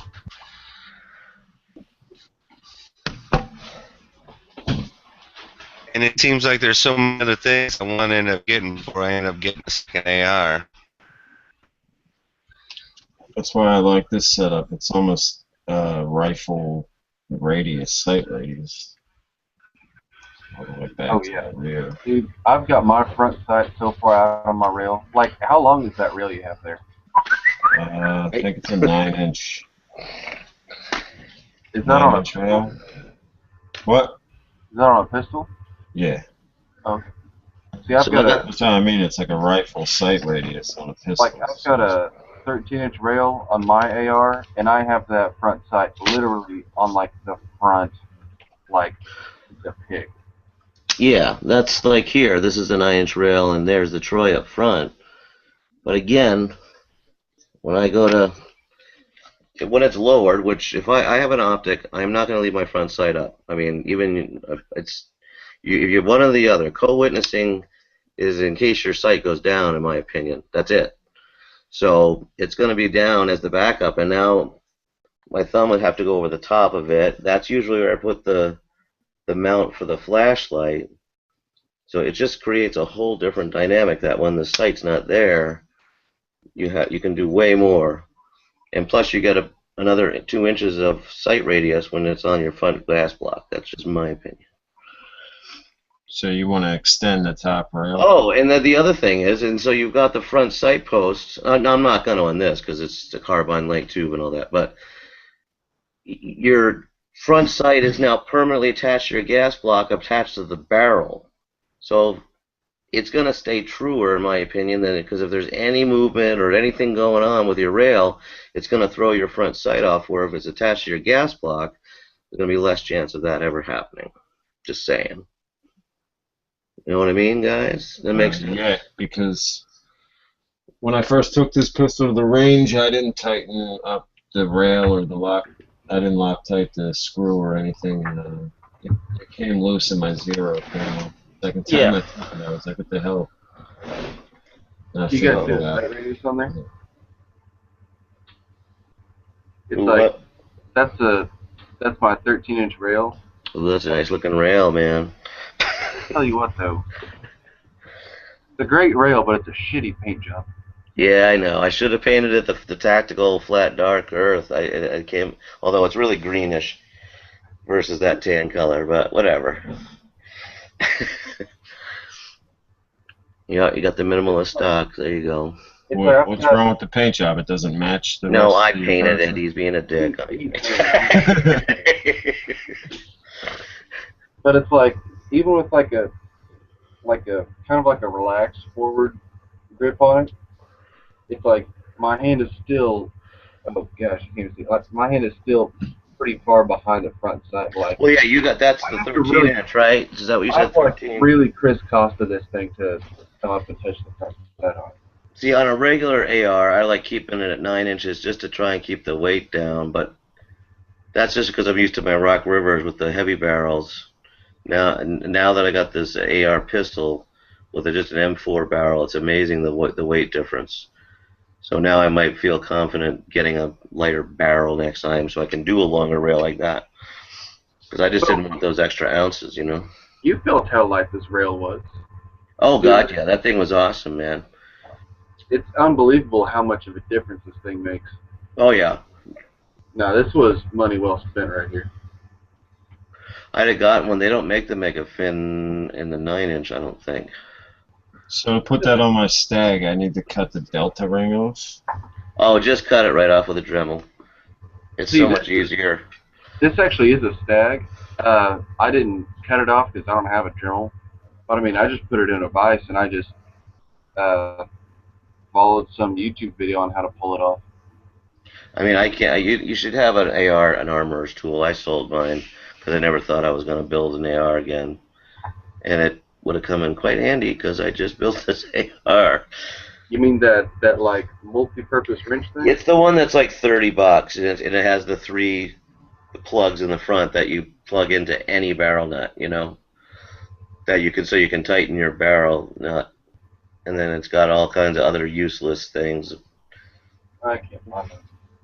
I mean, basically, because you can get the rear, the buffer tube nut, you can buy that tool for $6-7. And so I kept that one, but I got a little frustrated not having the front tool. So that's why one of the reasons I went to the UTG, because it came with a proprietary tool. That UTG is thinner than the Troy rail, like way narrower. I'd say about 20%. Almost too narrow. Is it light? Oh yeah, it's the USA version. It was $100. I like it. It's pretty cool. Yeah, I think this is a UTG on this. I mean, I did it just because to piss Digital off, because he's like, "Yeah, get that Utah's piece of shit." I'm like, "Motherfucker, there you go." But I like it, and I couldn't get a Troy rail for cheap for under like $140, so I'm like, screw it. Oh yeah, no, for under $140, I don't blame you. I mean, I got both my other Troy rails for like $110, $115, but it was being patient over the last few years, a couple of sales and stuff. But this thing fits over the rear receiver like a little. It's got like a collar, so it keeps it nice and stable. I don't know. I like it. I got all these new toys and shit. I gotta go out and shoot these things. I'm just gonna leave Black Friday comes, man. This Black Friday is gonna be crazy. Oh, I know. I already got a little money set aside. I don't have shit, but I'm not gonna do nothing. I think I'm done. I built my lower. I didn't build it, but I got everything I need, even every single part for my lowers. Well, the upper stuff isn't gonna be crazy, especially if you don't get a rail. Because if you can buy a barrel for $120, and then you can get a. Do you have the upper too or no? No. I was looking last night. Like $80, I'm just gonna get if I go to Bravo Company right now, I'm sure it's been like this for a few months. If you buy an upper from them, they throw in a free bulk carrier group, and they're having a sale. Mm-hmm. So like $500 for a complete Bravo Company mid-length upper, with a bulk carrier group is pretty fucking phenomenal. Yeah, but you can do better. I mean, well, even cold hammer forged. I could have gotten that melanite coated barrel for like $140 on mass defense there, and then the upper was $80. And it was bulk carrier groups like $150. It was $67, like I told you guys, through Aries Armor. Right. So $70 for the bulk carrier group. Another $80 for the upper, so now we're at $150. The barrel was well, you can get one for $120. So now you're at $270 for everything but the rail. Wow. So there you go. Now you can buy one of the best rails for $150. You're still only at $420. Mm-hmm. And then then the sights will put you right over the top. What's the longest one they got? 15 inches. For what? That rail you were just talking about. Oh, I have no idea. It goes up to 15. Oh, yeah. Okay. Are you a 9mm dude or like 40 or something like that? I forgot. I'm trying to find 9mm that new FBI Spear Gold Dot. What is it? The G2. I can't find this shit anywhere. Just stick with your HST, man. That stuff's primo. Oh, I know, but I'm kind of running low now. Like I only got a couple boxes of it. I just shoot it sometimes to see. If I carry it for a while, I shoot it. Hey, look into it. DRT. Dead right there. That's what they say. That's not what it actually means. That's right. It's Dynamic Research Technologies. That's frangible, right? It's powerable. It's frangible. Yeah, I have it in 380. I picked it up back in the 380 scare about 5 years ago. I paid $34 for a box of 50, but it cycles. I've been looking online. You can buy a box of like 20 or 25 rounds for like $8 from AGS Army. Hold on. Yes. How do you spell it? AGS. I always get it confused with ASG or AGS. Oh, AGS, right? Yeah. Yep. Yeah, if you just want a good deal on that, that is it Freedom Munitions? For Full Metal Jacket. Dude, you can buy you can for $90 you can get like 500 rounds of 9mm shipped for really? $90. Oh, but dude, it's crazy how good the deals are. They just are out of stock a lot. What for what? Like your DRT, what caliber are you looking for? 9mm? Oh no, I wasn't looking for DRT. I was just looking for that new Spear Gold Dot. It's like called G2. It's like their version of HST. It's 147 grain 9mm. They say that's what the FBI dumped the 40 cal for. They're coming out with a new HST as well, I think. I don't know if it's a different grain or I don't know. I read something yesterday about it. Whatever. No, we might use one round in our lives. Hopefully not. You know what I mean? No, I know. So it's funny. Every time I think of like you're thinking, oh, I'm with you. If you don't have 100, yeah, you got to bulk up. But I always think, oh, I need some more carry ammo and stuff, and I'm like, I got like 500 rounds. What are the chances? I think I have like 300 rounds of carry ammo for 9, but I got like 4 fucking 9mm guns, dude. Yeah, I know. Me too. So I'm with you that way. I just look at it as the stuff I won't shoot then. And so it's nice to pick up 50 rounds here and there. So yeah, Full Metal Jacket, Freedom Munitions, it's really that good. $180 for 1,000. Yeah, huh? Yeah, and they ran free shipping all the month of September. So they're gonna have to do Black Friday stuff. Yeah.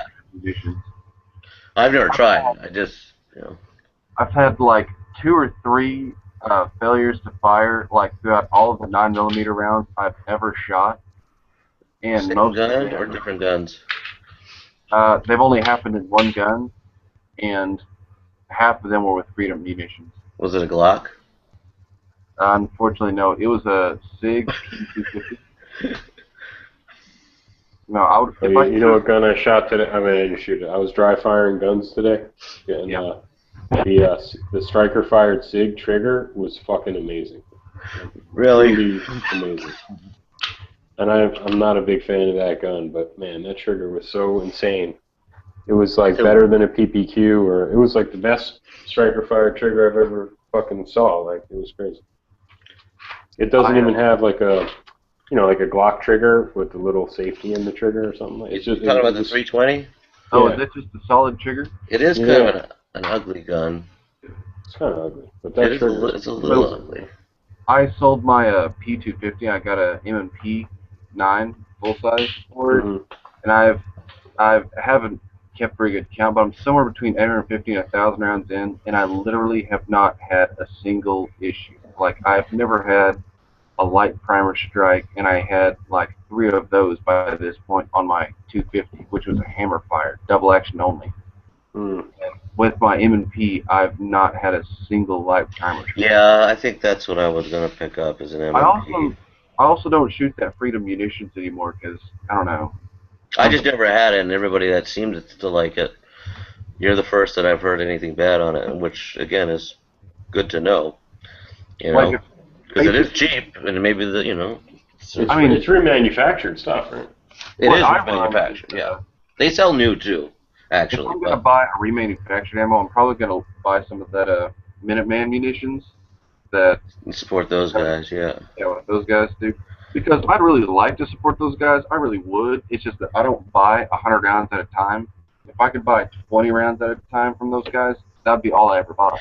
Well, I'm with you. I just buy a box here and there. I don't buy like 500 rounds. I don't do that either. I just pick up some at Walmart and then make a big order here and there. Even though I hate that shit, the Winchester White Box 100 round value pack, like those come in handy. Like I get one. Dude, I just picked up another one of those that Tula Max, that brass Max stuff. I just bought a circular thing of that yesterday.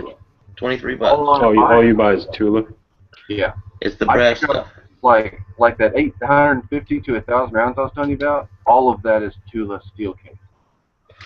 Yeah. I've never had a light primer strike, much less a failure to feed or a failure to eject. Nothing. Absolutely flawless, 100%. Exactly. And if your gun can't shoot that stuff, it's not worth it. That Tula is fucking great. Don't let anybody tell you different. No, I buy a lot of that stuff. It's just that sometimes, I can get the brass for if the brass is $11.20 for 50 versus the Tula at $10.25, I'm gonna buy the brass. Yeah, it's kinder to my extractor or whatever. Right, exactly, because that's the only thing I've got a concern with in my ARs is the extractors. But whatever, I've yet to have one fail. I've actually had my extractors rip the cases off of steel cased ammo before because it got set. Mm-hmm. I mean, I didn't have a chamber brush. I wasn't properly maintaining my AR at the time, and when I saw, and I thought it might just be my extractor wasn't strong, so I replaced it with almost BCM, stronger power extractor springs.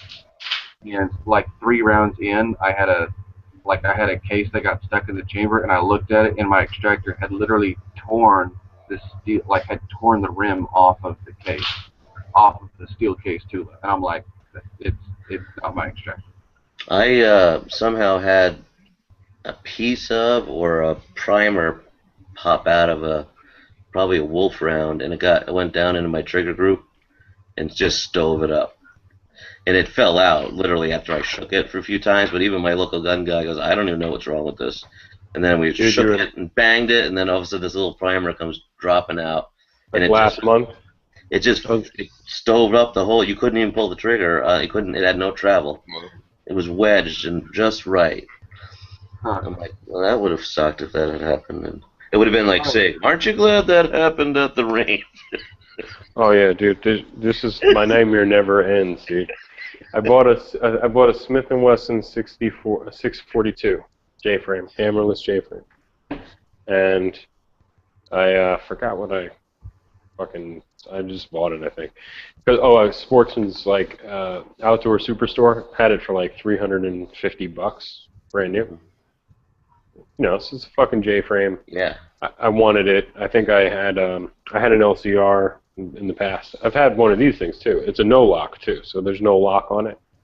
And I took it to the range and I put maybe 4, maybe 20 rounds through it. The fucking gun broke, dude. Dude. I swear to God, dude. You're worse than. You're like the opposite of visual inspector. You don't even do anything wrong to the gun. No, I didn't do anything.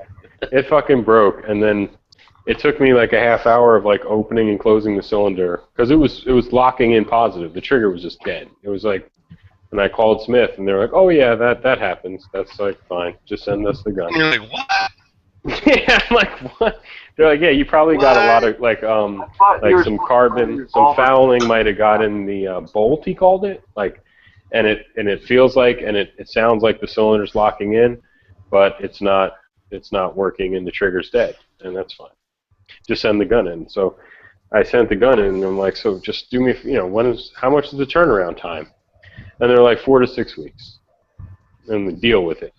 That's fucked up. And then you were ready to choke a motherfucker, weren't you?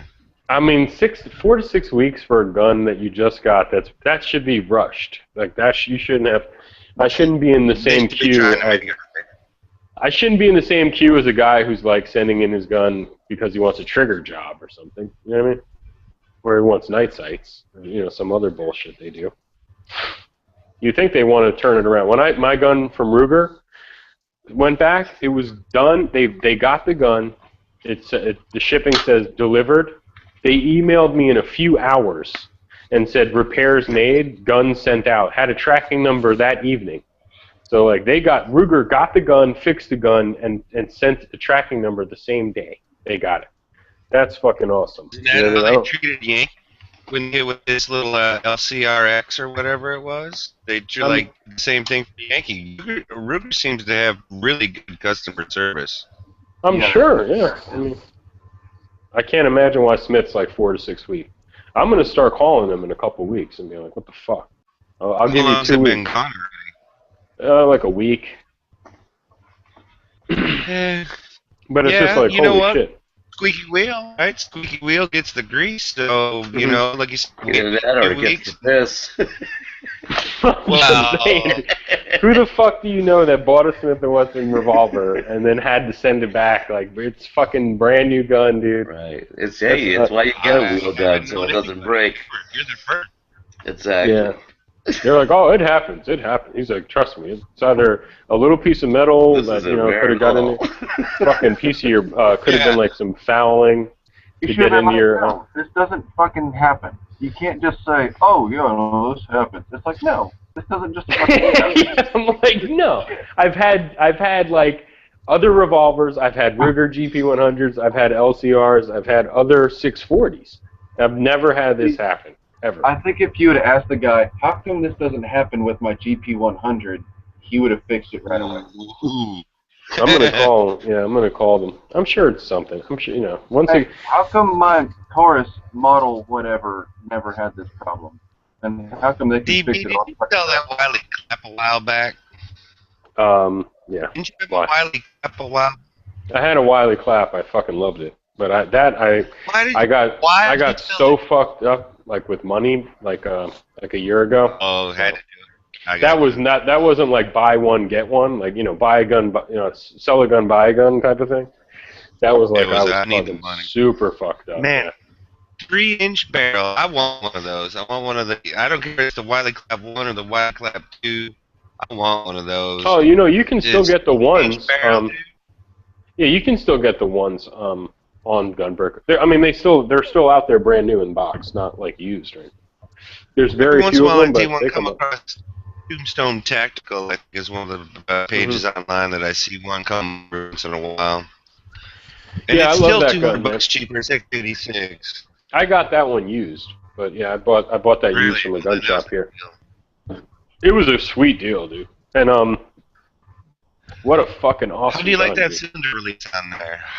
Do you like it better, the same as I know it's not the same as Colt or Smith, but as far as easy use, I think it's better. I like the cylinder release on a Ruger better than a Smith, man, because you push down instead of like pushing forward. You know, like it's like a push button, like a mag release. It's a button, yeah, instead of a lever. You push down the button instead of that lever. That's on a Smith. Sometimes it's gritty. Well, you know, it feels gritty. That still beats the Colt one where you try and pull it back. That's the stupidest one, yeah. The only thing I can think about that is that, like like Smith already had the push, and they're like, well, we can't fucking have a push because they'll fucking sue us, so we got to have a pull lever. That's However, I'd still take a put down though. I wouldn't bitch about that. Yeah, I got so fucked up. I sold my bicycle.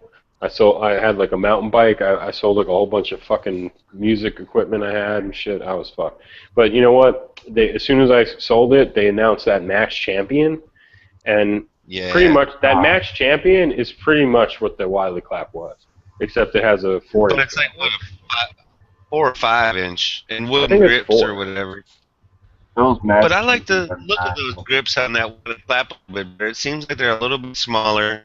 I mean, I'm a little bit bigger guy. Granted, I can't conceal out here, but when it finally comes, I would think that I would be able to conceal that pretty easily.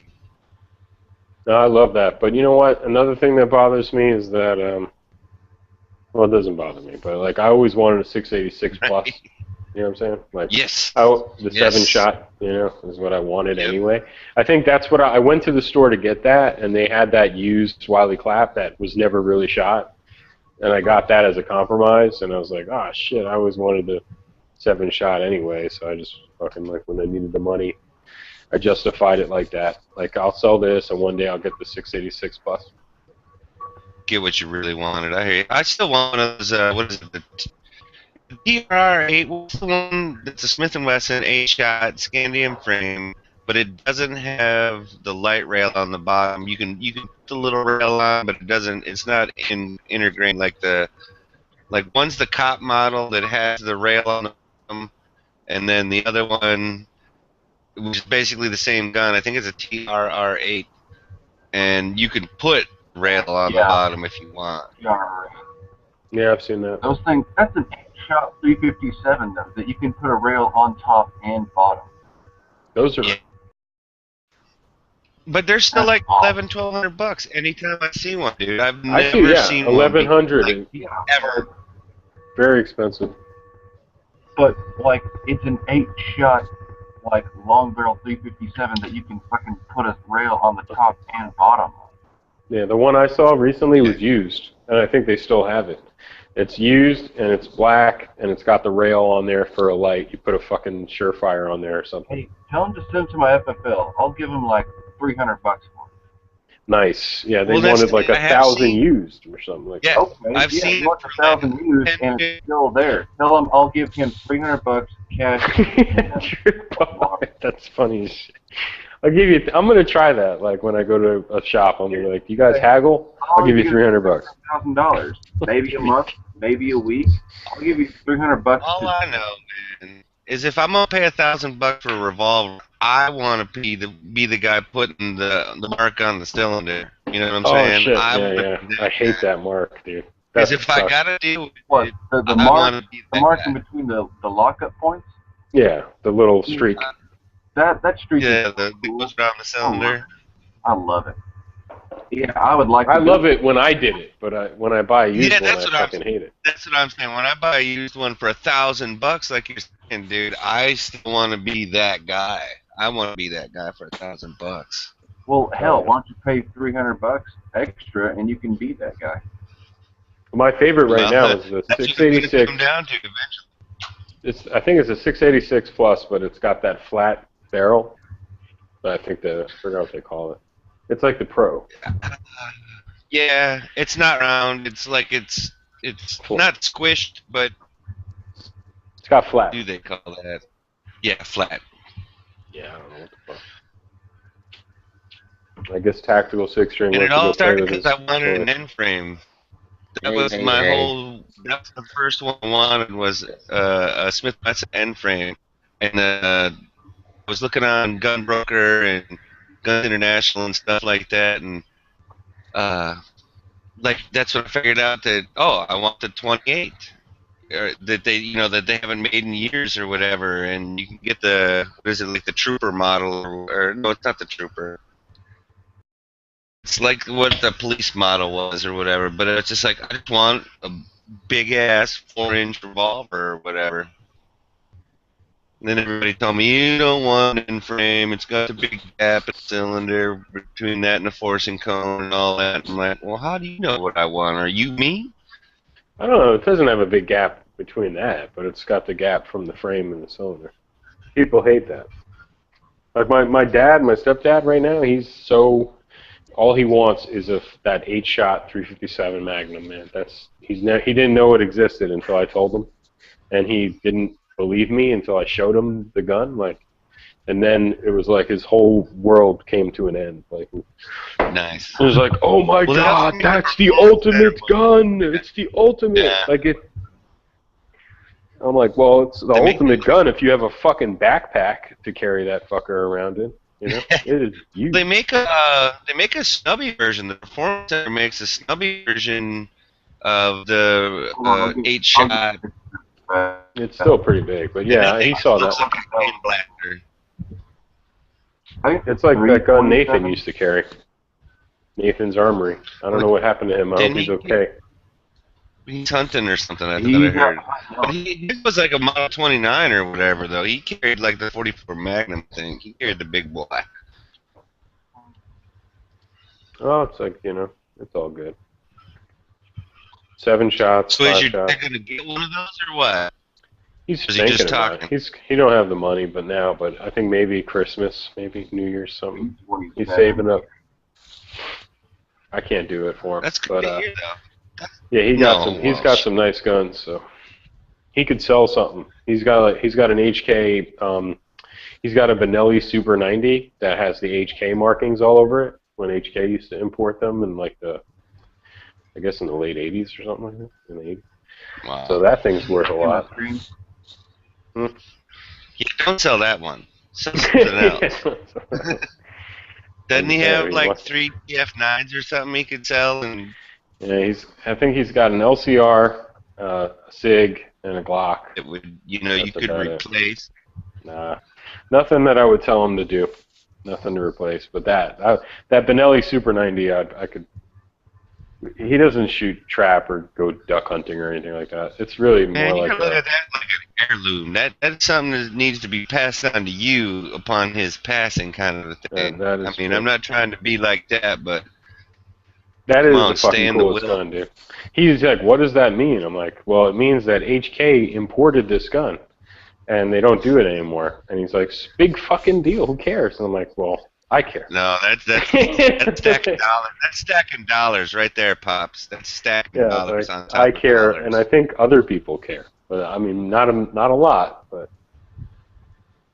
you show up to a shotgun class with that thing, and you throwing it on the ground, fucking like a baller. Shotgun class. But you could take that shotgun when you go shoot skeet or trap with Hashnatsi, though. That's true, but I think the Benelli Super 90 that he has is like it's not a super long barrel. It's like, I think it's like 21 inches. Or maybe it might be, it's either 22 or, it's not super long, like 24, 26, which I think that's what you want, ideally. It's like I think nowadays the modern equivalent would be the M2 Field. The Benelli M2 Field in like 22 inches. I forgot. That's still not cheap either. No, they're at least $1,000. Anyway, they're awesome fucking shotgun. Sweet deal. You know, I showed my mom the other day. It blew her mind. The Keltec KSG. There's a shop here that had one for like $850, and I mean, she has no idea about the prices of things and what they used to be or whatever. But I was like talking to the guy at the shop, and I'm like, wow, this gun was like $1,500 for the longest time. So she shouldered it and was like, how many shotgun shells is this? And I forgot what it was. Yeah, it was like 20 or whatever the fuck it is, and she was like, blew her mind. Like, holy shit, I need this gun. Well, you can fit 20 like short shells in it. That's what it is, the shorties. 10 and 10 or whatever. I've literally never heard of ever get your shells. mom 38? I said you could throw 20 of them into a KSG. Yeah, my mom's she thinks she's like the shotgun person, but whatever. Nice. I took her shooting. Clear. She could barely shoot anything. She could barely shoot anything, but yeah, she loves the shotgun. Did you ever get her that 38 you were talking about like a year and a half ago or whatever? No, they just got here now, so that's what's going on. But no, she's got a 38 that she can, she's got my dad's gun, but she really is into the shotgun. But you know what it is? I tried to do this, testing it out, but her arthritis and shit. Like I'm telling you, like when women go to a gun shop and they fucking automatically throw a 15-pound double action revolver in their hands, sometimes it's not good. They don't want no part. She was pulling the trigger with all her might and was like, halfway back, and she's like, I don't know, and I'm like, I'm sure she was way off target, Even in an emergency, if she did that, she'd probably be shooting like a foot to those, to the left of the target. So it'd be working better if she pistol whipped the person with it instead of tried to shoot him. I put the Glock 19 in her hands, and she lit the target up. But then I'm worried about her not being able to rack a slide and stuff like that. But if I loaded the Glock 19 and kept it like in her nightstand or whatever, and just told her, look, that it's ready to go, you pull it out of the holster and you're good. I think that'd be a good option. you need to look into the Walther. I think it's CCP, the new one they have. Mm-hmm. Because the way it works is it actually has like a gas port on the bottom side of the barrel, like right near the chamber that it pours gas into, obviously. But it's actually holding back the slide so that once the round is gone and the chamber, like in the pressure drops. Yeah, what's that? What's it called again? I think it's Is it Walther P or something? No, it's CCP. CCP, yeah, that's right. Oh, yeah, that's right. PCP. Yeah, PC, that's totally different. But, CCP, no, you know that's what, right. that- Go carry a pistol or whatever. Because that But sounds here's- exactly like the HK P7. Like that's what they had. They had like a port on the bottom of the barrel, It's a and lot it went like into a chamber. Seven. They actually said it's like they mentioned that in its lineage or whatever. But the main thing is the since the barrel actually, like, since the slide actually can't come back because of the pressure in the barrel, like in its little gas chamber or whatever, the slide can't come back until until the gas pressure is really low, so the recoil spring can be extremely light. So like if you have somebody who has like reduced dexterity or whatever and they can't rack on the slide because they can't keep grip on it, this recoil spring is so light that the vast majority of them even can rack this one no problem. Holy shit! I am looking at a diagram. This is a fucking P7. Like they stole the exact design. There's that. It's like a piston that goes into the chamber. It's not the exact design because you don't have to squeeze it to cock it. No, I mean just the barrel and the chamber part, the gas No, chamber that- below the that barrel. part there. That's awesome. Like the bottom part, like the dust cover or whatever, where that gas tube is, it'll definitely get hot if you fucking run a couple hundred rounds through it. But I mean, if you're getting it for your mom or whatever who Yeah. has like arthritis, Yeah. she's not going to be out there doing a James Yeager class in 30 minutes. Oh hell no, yeah. If she can get 8 off, that's fine. So wait, I've never seen these in the shops. I don't know when these are supposed to. They're brand fucking new apparently, but I remember reading about it, and the guy said that like since it doesn't have to deal with all the recoil and actual pressure against the slide, the recoil spring can be significantly lighter. That's awesome. That might be perfect. That might be perfect. Thanks, man. I wonder, is this? I hope this isn't a fucking Humorex. No, that's not. No, Humorex makes like air guns, like BB guns. They make the 22 Walthers. I'm pretty sure they do. I think even Walther makes the 22s. Like they're actually pretty salty at making rimfire guns. But the Humorex makes like apparently pretty solid, but still airsoft guns. Like I've seen a lot of Humorex ads that are like train with your carry piece inside your house, and it's like BBs and shit. Have you ever seen the HK, the 22 HK AR, like the 416 or whatever it is? What? That's Humorex, and then the HK. It's a HK 416 22 rifle, and then they have the I think they make some other good shit. Oh, I think they might make the Smith & Wesson 22, the one that looks like an M&P. They all have Walther barrels because that's what they do. But I actually have one of those Smith & Wesson M&P 22s, like the pistol 22. Mm-hmm. It is made by Walther. It's made by Walther, right? Yeah, made But by. I think Humorex owns Walther or something at this point. Well, I think Walther would own Humorex. I would think so too, but I can't imagine an airsoft. they make that much money that they bought it, you know. Well, just think, all the European people were buying 22s and stuff. Maybe they made so much money from that. Yeah, but Walther makes a lot of 22s also. Yeah, I would think Walther would own them. I have a 22 caliber Walther rifle that I'm going to take to the range tomorrow. And I got some fucking rounds for. They make a 22 Uzi. That's craziness. Yeah, they do.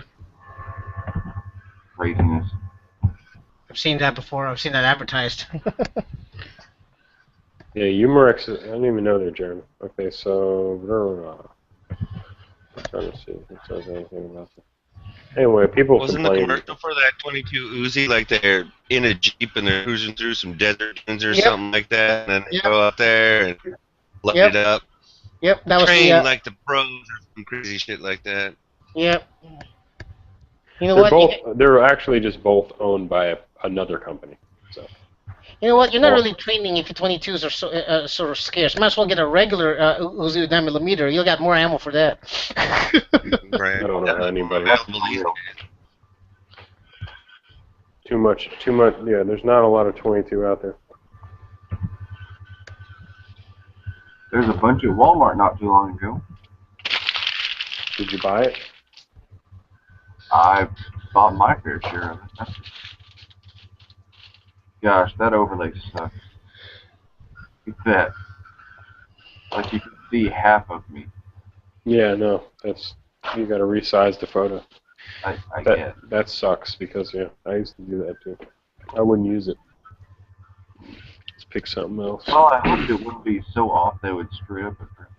Oh well, that's my Walther 22 rifle I'm going to shoot tomorrow. My friend's got that HK That 22. 22? He loves it. Yeah. Is it awesome? I mean, I'm sure it's the same kind of action as the rest of them. It just looks like an HK. He loves it. It's a gopher gun. Is that a gopher gun? Maybe. It's a 22. Those are my gopher guns right there. Look at the light wood handle on that one right there in the middle. Oh, so nice. Good shit. Yeah, I'm trying to wait for this Black Friday. We'll see. I'll try to get an upper then. Then I'll have 2 is 1, 1 is none. I'm saving my money right now, so. I just need an upper, dude. That's all. I just need an upper. And I think I can. Giving away a free magazine and 220 rounds of 22 when you buy an SR22 until November 1st.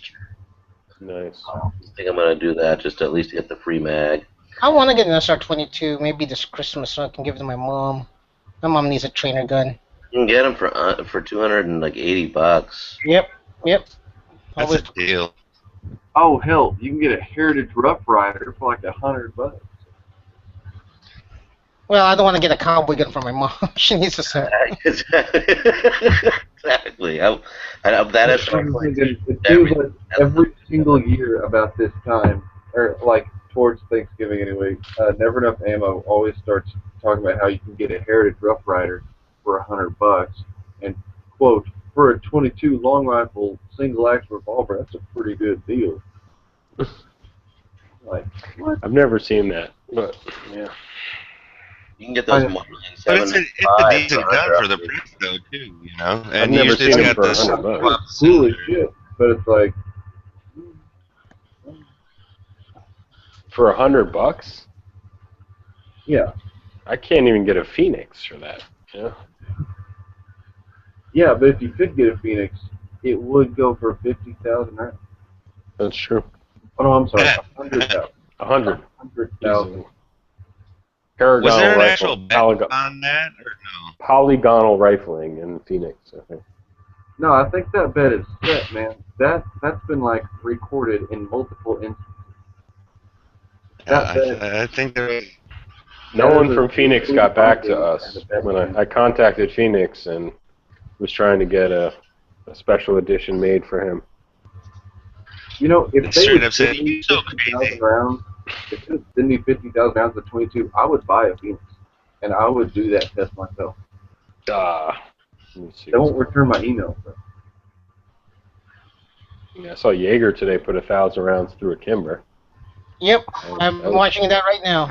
That was fun. Was that the 1911 Kimber that they sent or whatever? The 9mm, yeah. 9mm. It totally worked. As long as they weren't shoving their gloves into the slide as it was firing, it totally worked. You saw how he flipped out on that guy?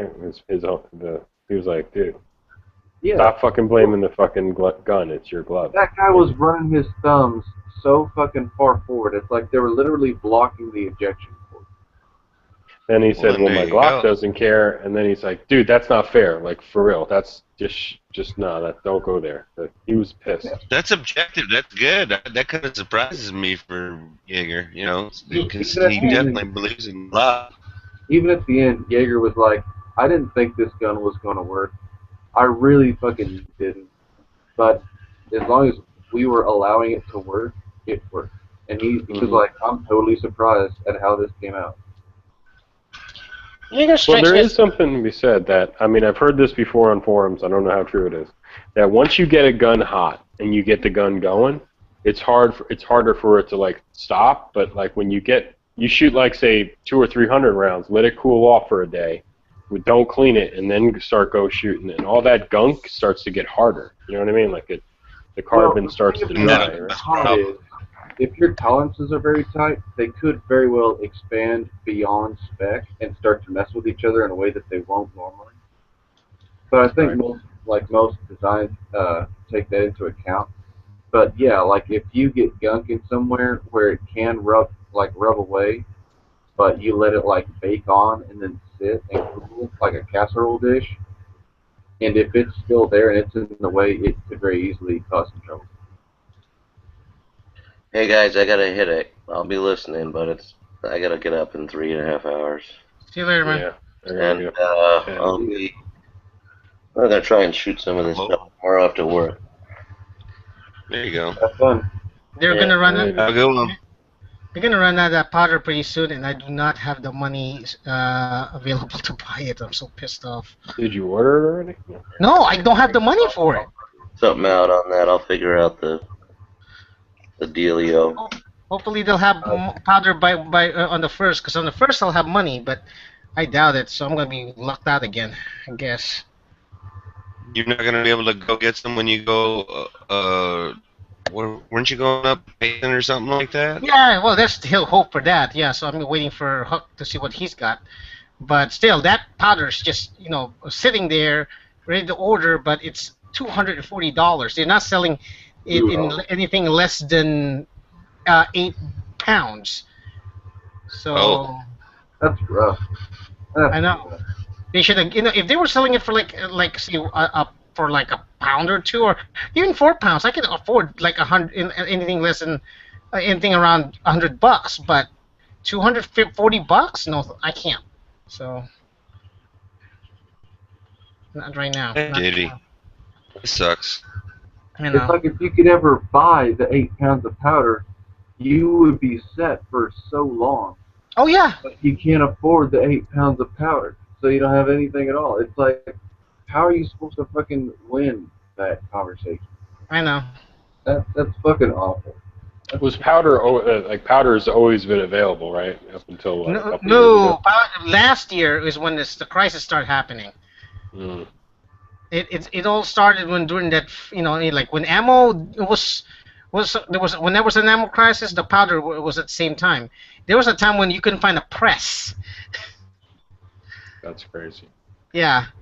So the presses are the equipment's coming back. The primers are definitely coming back, but powder, no. Yeah, it's still rare. I was lucky enough to get a variation, so it looks like I'll be doing 38 specials for a while. 38 special 357 Magnum. I got Daniel sent me some casings for 357 Magnum, so I'm good with that.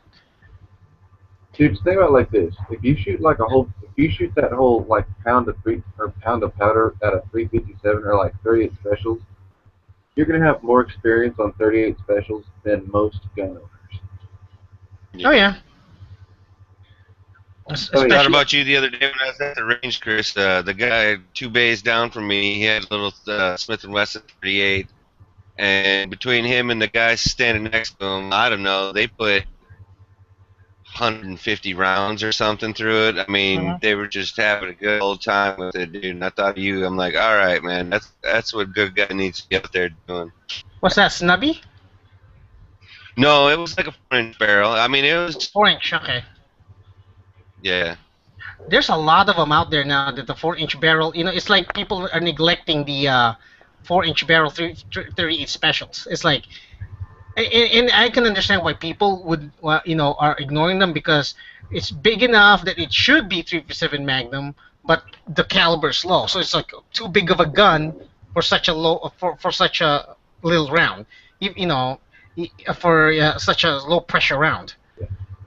But like a good target gun or a good range gun, though, you know, yeah. I think that's what they had. Because they, like I But said, you could get a miles wide. 7 that size and have a better 38 special target gun because it'd be heavier. Oh yeah, and yeah, it'll take the weight. It'll take the what do you call it? It'll take the recoil. So I know what it's good for, but it's just people seem to be ignoring it. Kind of like, well, you know, 357 Magnum should be no, big guns like that should only be for 357 Magnums on up. That kind of attitude. And it's not like a You know, like 357 Magnum in 4-inch is so big that it's unmanageable. Like they're like what is it? Smith & Wesson introduced a couple of different sizes of 44 Special this year. It's like that makes sense because in those barrel sizes, I think they're like like a 2 and a 4-inch. A 44 Magnum out of those barrels would be fucking awful, but a 44 Special out of those barrels would be reasonable. But it's like a 357 isn't so bad that out of that barrel length, it would be unreasonable. Whereas a 38 Special, like, of course, would be fine and awesome out of that barrel length. It's like you could also shoot a 357 out of there. So unless you just had something like you just did never want to shoot a 357 Magnum, there would be no reason to buy that gun that can't shoot it. To do double duty. Yep. What do you call this? What do you call this? It's those are good guns for 30 Special. I mean, yeah, they're good. You know, I mean, well, here's the thing. I carry the Model 19, Smith & Wesson Model 19. That's 357 Magnum. That was a good gun for 357 Magnum. It's 4-inch. It's a big gun, but it handled the recoil of 357 Magnum just fine. How to shoot and you can crack walnuts with it. Yeah. How to shoot 38 Special? Huh? How to shoot 38 Special? Oh, like it was nothing. I actually had like a champ, probably. Like, think about if you had a gun that size that was not made to shoot 357, but only shoot 38 Special. It wouldn't be much. Like, I can't imagine it would be much lighter.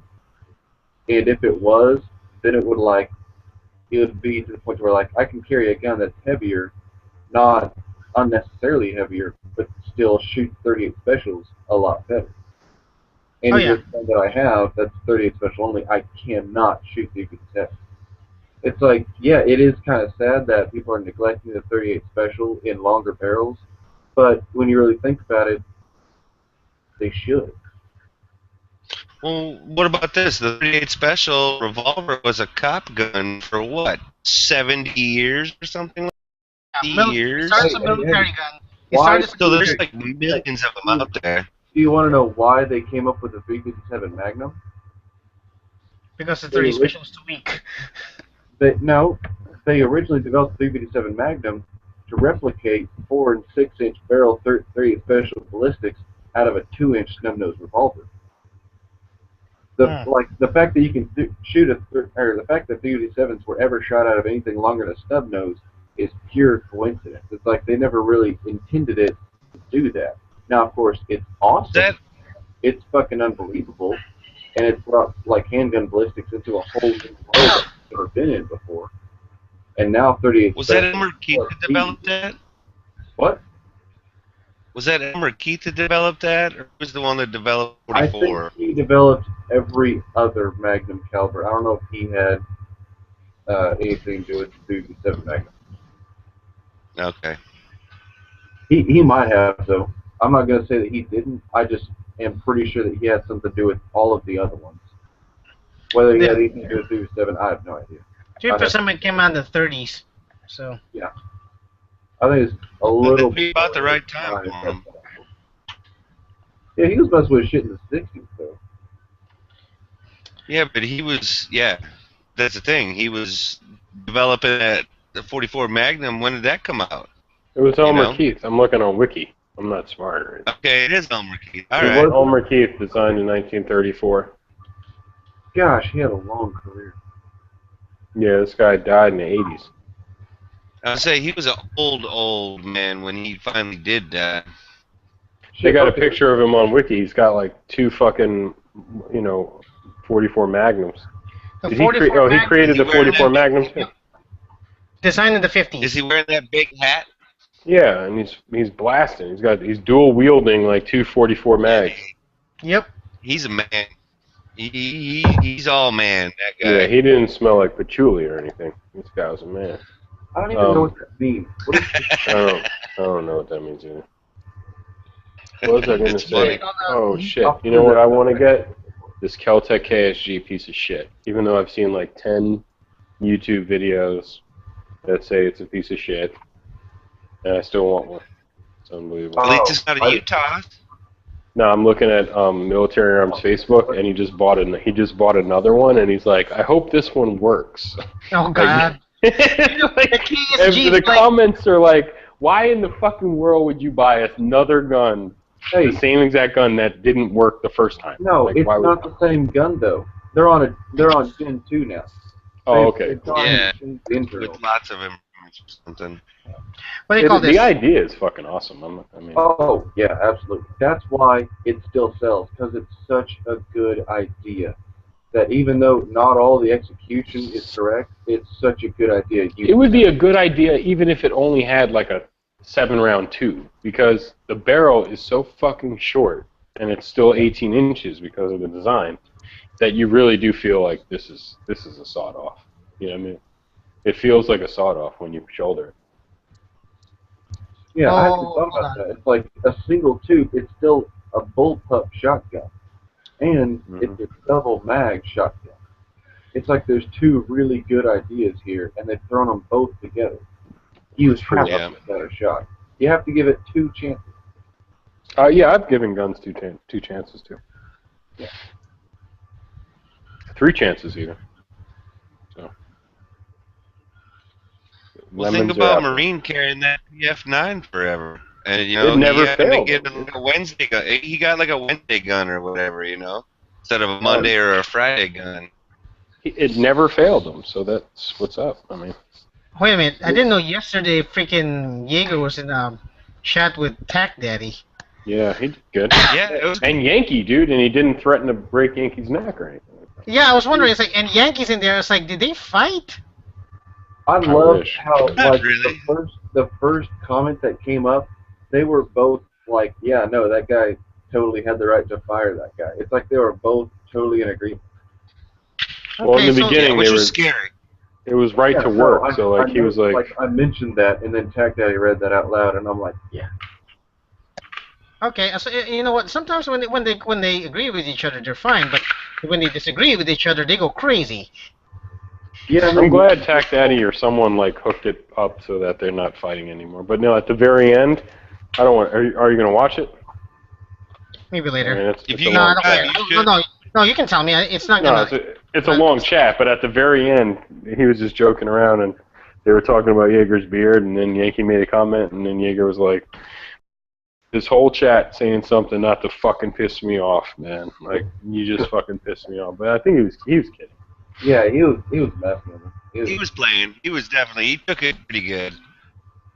I remember when I was watching it in the chat on gun channels, he was getting antsy. It's like as soon as the chat started, Yankee was talking a lot. You know, he was doing, he's answering questions, and he was doing a lot of the talking. And you could just see, like, Jaeger was kind of like, he was looking kind of antsy. Like, He was waiting for something But to he say. wasn't.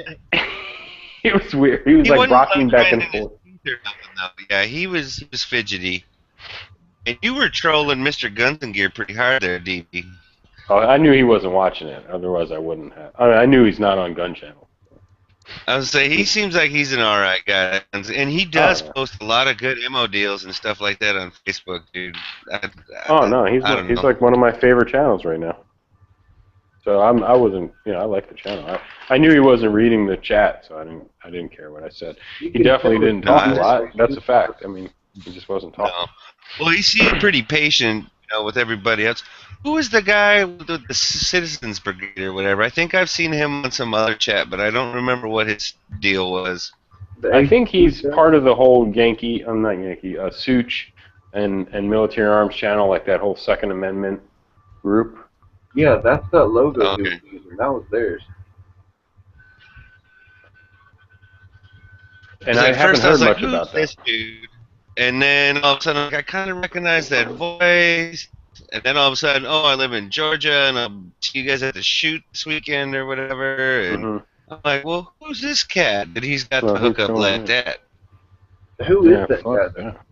Yeah. He's part of his, like, I forgot the whole story, but it was like that original chat where they described the foundation and what they're planning on doing and stuff. He was in there, and he was like, you know, he comes from the media background or entertainment. Yeah, or he's the his marketing family guy owned or a television channel or something. Like, I don't know what it was. Dude, that was so long ago. I honestly disbanded that because I had heard absolutely nothing about that. I'm sure they did. I mean, I'm not disbanded, but I'm sure, like, where do I send my money? Like, they don't. No one's talking about it anymore. So, if you did send money and join, you know, maybe you do get newsletters or emails and stuff, but they're not asking more people to join. I haven't heard about it, and yeah, it's like a year ago, right? Yeah, pretty much. At least 6 or 8 months. Mm-hmm. Yeah, they all played nice in the sandbox. It was great. Dude, I hate to say this, but I'm not surprised that it looks like it's not going anywhere. I'm not surprised. Well, things need work, man. You got to work on like stuff like that, and you got to assume that if they're not doing anything, the people involved, that something fell apart. You know, like they're not agreeing on the way it's moving or whatever. You know. Or the way it needs to go, or who's responsible for what. That's what's good about Every Second Matters, is because we're all like, you know, local chapter. You know, there's nothing. It's really just whatever you want to make it. That was sort of like competition to the NRA, or not competition. You know what I mean? Yeah. If anything, to me, it seems like it's support. It's like secondary support. Because, you know, if you're already an NRA member, if you're not an NRA member, that if you're a Every Second Matters guy, so to speak, you know, you kind of support some of the same ideas, maybe not the whole way that the NRA is doing things, you know, of course, because a lot of people don't really agree with, or maybe the direction that they're going, or that they're not doing enough, or, you know, like, whereas, like, the Second Amendment Foundation, and, oh man, what's the other one? Preservation of Firearms, like all those guys. Like they seem they're getting some stuff done. Gun Owners of America. That's a good one. GOA, there you go. Yeah. They do stuff all the time. I get so many emails from them. I don't even remember. Speak of the Yankee and he shall appear. We're in trouble now. Oh, great. I didn't disrespect anybody. Oh, for what? I don't think I either. I was making sure. No, we're just talking about you were in the chat with Jaeger and that, you know, nothing happened. No. And I said it was glad. I'm glad someone got you guys back together. Well, I had to go in there because when he invited me into a chat that was going to be Stone Guy and James Jaeger, I'm like, fuck, I gotta go, or it's going to be an hour of fucking Stone Guy sucking on James' left nut for like the whole. No, that's pretty much what it was, right? That's the truth. No, but I was saying, like, you know, I like Guns and Gear, and he just didn't really. I guess next time he's in a chat with you guys or whatever, you really got to just make him talk. Because someone asked him a question, and Stone Guy answered it for him. It was like, dude, this guy hasn't talked in an hour. Like, when Stone Guy, when Tac Daddy told me it was going to be Guns and Gear there, I thought he meant Van. You know, Guns and Gear from YouTube. Yeah. Because I'm like, that guy. Gear, I know. I don't know this Guns and Gear at all. I didn't know. This guy's good. I didn't know half those people in that chat. No, this guy puts out videos like every other day. He's got pretty good videos. So Yeah, I don't know if he's a cop. I think he's a cop. I'm not sure. He seems like law enforcement. The bald guy? I guess I could see that. Yeah, the bald guy. Yeah, I don't know though. Wasn't that Sully's comment? How many guys in here are current or former law enforcement or whatever? And Sully made that comment. Yeah, he did. There was a lot. All right, so that's 4, isn't it? That we know of, or that I know of anyway. I don't know who here. Someone told me here that he was a cop. They're probably wrong. I don't know. Mm-hmm. But you know, he's definitely got a lot of cool videos. He's putting out fucking content all the time. He which is awesome. Unlike Again, I Stone fall Guy, back in those I'm all jealous of He Stone put Guy. out one today, didn't he? Yeah, he put out a video like, I'm going to the big YouTube shoot, man. Fuck you guys, man. Where is it? Where's the YouTube shoot? It's in Atlanta. It's like Iraqi veterans. Yeah, you know. the Iraq veterans. I get invitations to those things, but I could not be less interested in going to them. Oh, you would love. I'm sure you would love like a 45 minutes south of Atlanta, like hanging out at the shoot. I mean, Yankee would hate it. Going over there and being social and shooting guns. No, that'd be awful. No, shooting the guns and shit is awesome too, but I'm sure it's a lot of weirdness going on. Yeah, because I heard Hickok doesn't let people look at him in the eyeball. Like he wants to be referred to as like. What? Yeah, they say he's like fucking weird. Like he has Your interns Honor. going to like get him shit and stuff. It's like a whole production. See, I think with that about him, but I do know when we were at SHOT Show, he wasn't very sociable. He didn't like hang out with anybody. I would see him with his son in the hotel. We were staying in the same hotel. I would see him with his son, and that's it. Maybe that's Maybe that's all weirdos. Hey, here's a question though. What if Hickok is just like some old guy who's actually pretty good shot, but like his son is his handler and like runs the whole channel? I'm pretty sure that is what it's happening. Like that's exactly what's I got off on the wrong foot with Hickok right off the bat when the first time I ever saw his son in a video. I was like, I like your videos, but your wife is ugly. God. Did he ban you right His there? son's got his own YouTube channel and everything. Jeff's got his own channel. And No, podcast. no sense of humor, I guess. Yeah, no Christmas card list. No, it sounds fun. If I was a big YouTube channel, I don't think I'd hang out with anybody either. You know, it's just like. If I ever get big, I won't hang out with any of you all. Like, fuck you losers. You're medium. That's what you are. I'm saying, if I ever got big, I wouldn't hang out with any of you people. If you ever get big, you gotta quit losing all that weight if you want to get big. What are you doing? Well, you like what? 2 million subscribers?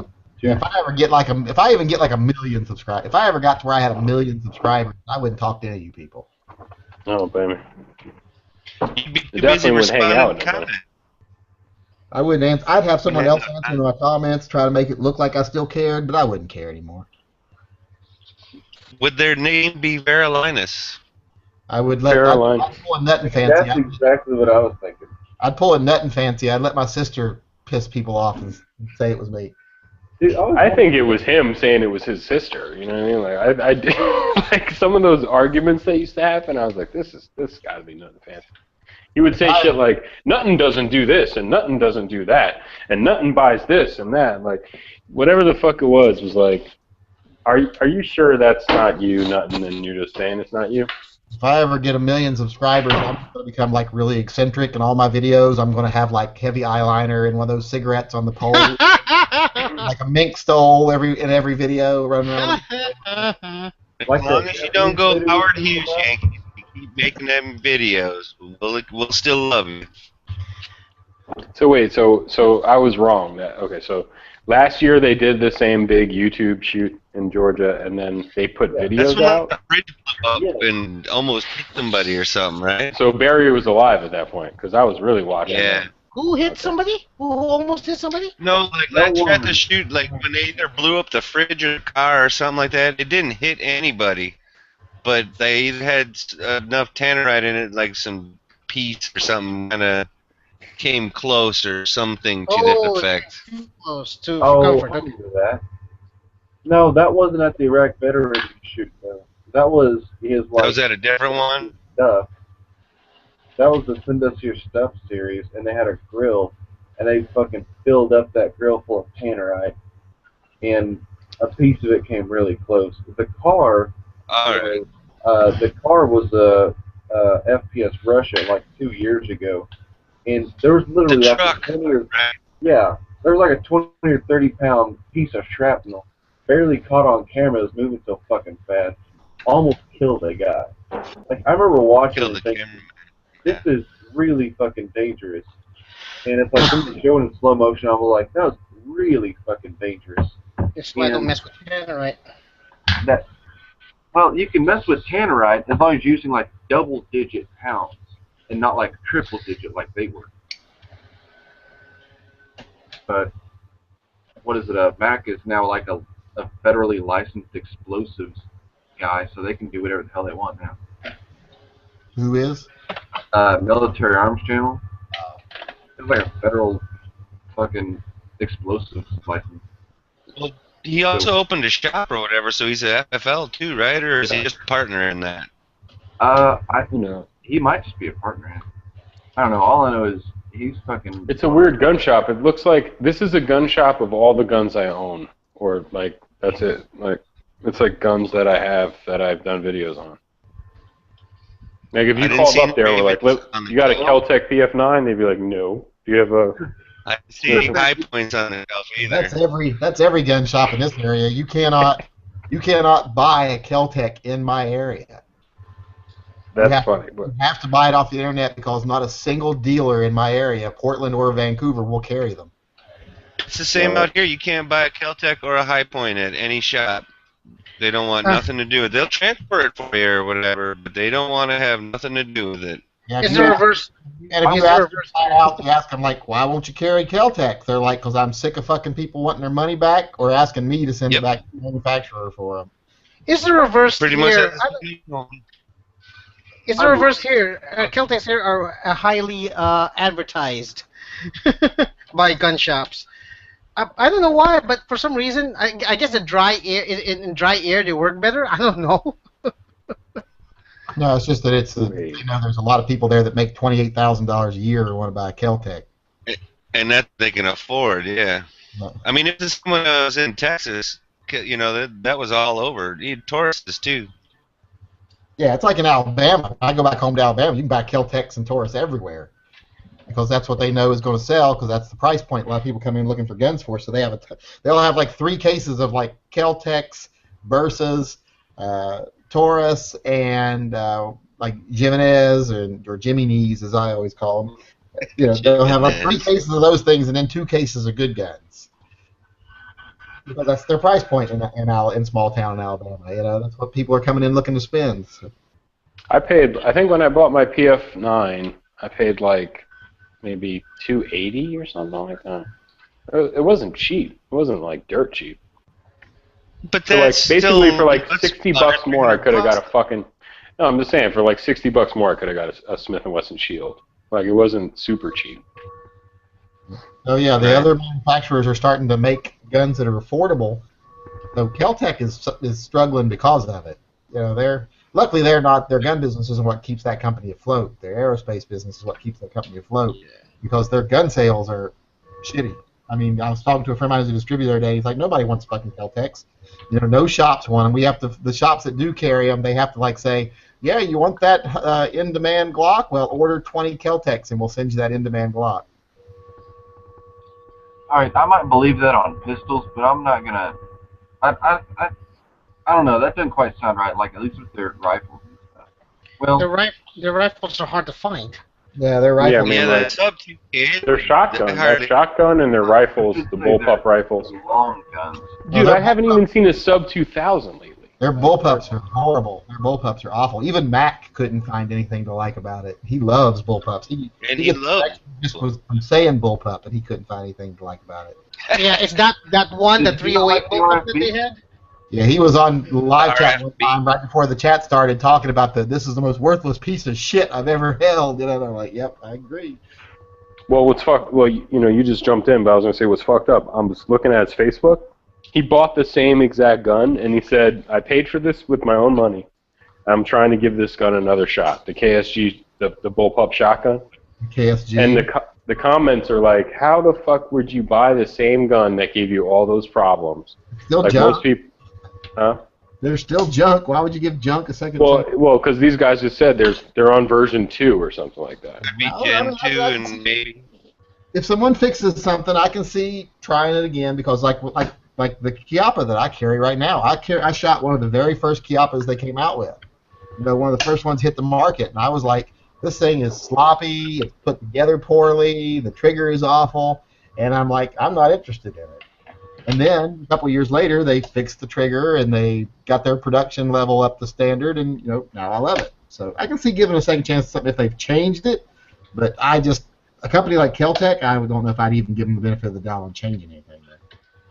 Nikki, how did you not end up with a white rhino in the same size? How did that happen? How did I not end up with a white rhino? Yeah. It's not You're the stainless. stainless guy. I'm not a nickel fan. Oh, I like nickel. Okay, gotcha. That explains It it was then. like a mirror finish, where it was like you could see yourself in it. No, I don't like nickel, period. I've never liked nickel guns. I don't own a single nickel It'll flake gun. off. So yeah. stainless or matte, then, right? Stainless or black. And I've gotten to where I've kind of gotten the thing lately where, like every great once in a while, like DB, how he'll actually want to sleep with a white chick instead of an Asian chick. I'm kind of like that with black guns now. I'm like, it's not my norm, but it's what I kind of want now. How about I don't know why you'd ever want to do that. Yeah, me neither. But White my white chicks is girlfriend crazy. that I'm with now for the last few years says that the reason why I was like that was because Asian women's vaginas are sideways. So, and I told her that's racist, and that's not true. I've seen a bunch of them close up. I assumed you liked them because they were tiny. Yeah, they're submissive. I don't have to do the fucking dishes. It's awesome. No, I'm just kidding. We even have dishes. I'm just kidding. It is fucked up. I've been doing dishes and laundry for the last decade. It's messed up. I've been doing dishes and laundry since I was 9 years old. Yeah, me too. I mean, when I was 11, I was telling my son the other day, he was bitching about me making him bring his clothes out to the hallway for me to wash his clothes for him. And because he was in the middle of a video game and didn't want to stop, and I'm like, stop the fucking video game, bring me your clothes so I can wash your clothes. And I was like, when I was 11, when I was your age, he's 10. I was like, my mother would drop me off at the laundromat in town on a school night to do laundry. I'd be doing laundry from like 7 o'clock in the evening till 10 o'clock at night on a school night, and then she'd come get me. like a little something called chores, Yeah, I was doing laundry forever. I mean, it's like my mom was a nurse. She worked nights. She slept all day. I did my own laundry. And then at one point, we had enough money to like go across the street and drop off the laundry at the laundry place. And she used to do that, and I wouldn't do it. And she's like, "Why aren't you doing it?" And I'm like, I don't know what kind of soap they're using. Like, I was into this like at 14 or 15. Like, I wouldn't let anyone just do my laundry, man. Like, I want to do my own laundry. I want to make sure I'm using the right soap and separating my whites and stuff. So that's what I do. I'm not walking around with pink fucking socks like everyone else. Didn't want him to see your Superman underoos. There you go. Yankee, on a scale of 1 to 10, how likely would you be to purchase the gun on my screen? Yeah, I've considered it like a dozen times. Just to try it out. It's a little overpriced, I think, for what it is. But how much? I would try it out. How much? Like 3 something? $389, I think, is something like that. That's within my range. Hey, I don't have a camera. What is he showing on the screen, if I may ask? It is a Taurus. It's a white polymer frame Taurus Model 85 with bright green grips. Yeah, isn't it great? Is it one of them stubby ones? I've seen those. Yeah. Yeah. It's their LCR. Yeah, and it's pretty cool. I like it. It's got a stainless stainless cylinder and everything, stainless trigger, stainless hammer. So. If it's that Incredible Hulk on it, I would think about it. But I saw one. Like an Xbox 360 gun. I went to almost buy one. I saw it in the case. I went to almost buy it, and I pulled out the case to look at it. And you see where those little hex screws they use to secure it? They had been put in at a slight angle and just pulled through the plastic, where you could tell they'd been assembled by a machine. And they got put in at slight angles and just pulled through the plastic, so the plastic was all shaved and the screws were in there crooked and everything. It was just like, nope, can't buy this. Well, that's a lot more likely to purchase it than I thought it would be. But if I saw one in person that was put together properly and didn't have a lot of burrs on the plastic and everything, I would buy one just to try it, especially with that green grip. I'll buy it. Hell. Harry Yankee, I don't know if you've heard this story already, but I tried to ask you this the other day. I bought a Smith & Wesson 642 like without the lock on there. Oh, it was like whatever online. I paid like really good price, like maybe $360 shipped, and my FFL here, whatever, the cheap transfer fee. So I took it to the range, and I picked this over the LCR because I think it's just smaller, like for pocket carry. It just a little smaller. It's a little tiny smaller, right? So I bring it to the range, and I get like 25 rounds through it, and then after that, I close this. I put rounds in, 5 rounds, close the cylinder. It locks. I hear a click. It's fully in there. The cylinder's closed, and the trigger is dead. It's just locked, just like the cylinder was open. And I kept opening it and closing it for maybe God knows how many times, like a lot. And finally, the trigger would work again. And I only had 50 rounds with me, so I put the 50 rounds. I mean, the rest of it, it's like another 25 rounds. And I get home and called Smith & Wesson, and they were like, all right, send it in. That happens. Like, you probably got some... Sounds like a piece of powder or something got in that little nubby that comes out where the cylinder locks in place. That has to come forward before the hammer will work. He called it the bolt. I guess that's the proper... Yeah, I call it that little nubby thing. Nipple. Yeah, I got you.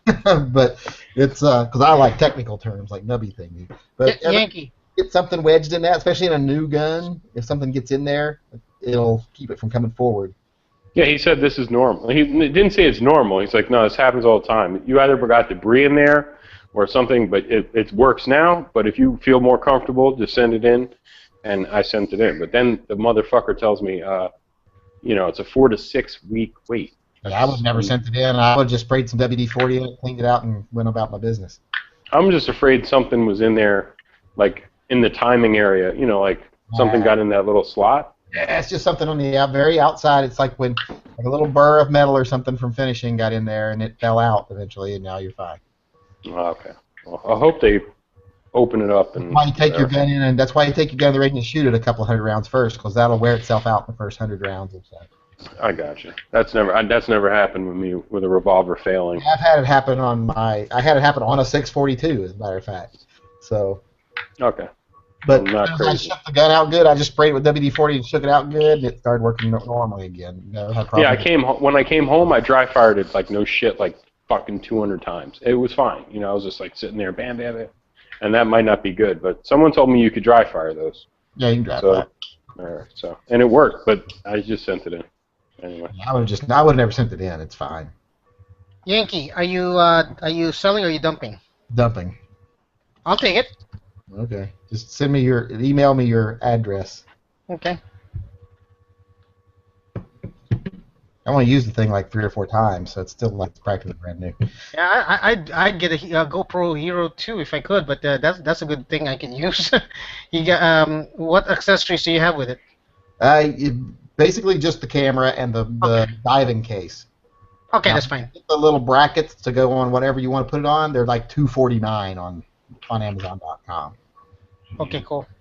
So you can just you can go on there. You can get any like wrist brackets, clamp brackets that you can clamp it onto a gun. I think they even have a like a accessory rail bracket, and they're all in the range of like $250 up to like $8. Yeah. Well, I'm what do you call this? I'd like to just to get like a baseball cap mount for it, so I'll get that. Yeah, I think I've got a head strap for mine. I got a new one. I've got a head strap that I can use, and I think I paid like $12 for that. So. I'll take care of that. Yeah. So. Yeah, just send me your address, and I'll mail it to you. Okay. I wanna send you some. What do you call this? You don't need hazmat fees to send ammo, do you? Yes, you can't ship ammo through the mail. UPS, right? Ship it UPS. Okay. Although I had some jerk send me ammo through the mail one day, and I almost felt like a felon opening it up. I'm like, me too. From Gunbroker, but I think if they're FFLs, they can do that, right? No, this guy wasn't an FFL. Oh, okay. I actually got a guy sent me a gun. Just sent it. Just U.S. mail in a postal box, just like a regular box. What do you call them? Those flat rate shipping boxes? Just put a gun in it, send it to me. And I immediately took it to my FFL and said, this guy just sent me this. He's like, I'll deal with it. He took care of it. But I was like, I don't want to be part of this. I'm sorry, we're not that free. Not yet. What can you do? It's Bob, right? Yeah, it was Bob. No, I mean, like Bob always talks about, he can get a gun sent to his house or whatever. Doesn't he usually talk like that? Yeah. Oh yeah.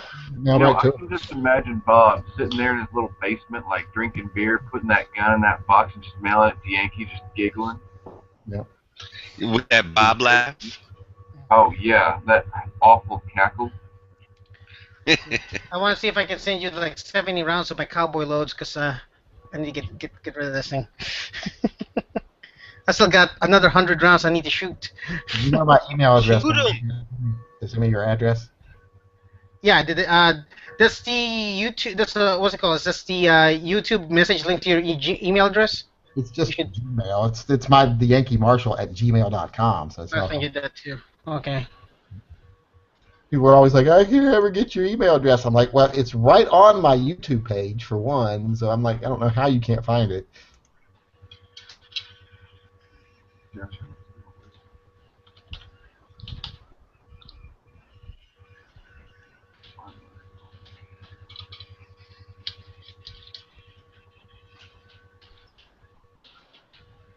I just set up I set up my GoPro 4 in here, so I don't need this GoPro 3 anymore. Yeah, people said it made your head look big. It's fucked up. I don't know. Your sound was different today from yesterday. You were asking about comment on your video today. The sound was better than it was yesterday. That was yesterday, not today. Okay. Yeah, it's Saturday. Well, that was Well, actually not here, is it? It's still 10:21 p.m. Standard Time. That was the day before. It was the day before yesterday. Now officially. I forgot that you're Yes, living in the past. that's what I'm referring to. It was Thursday.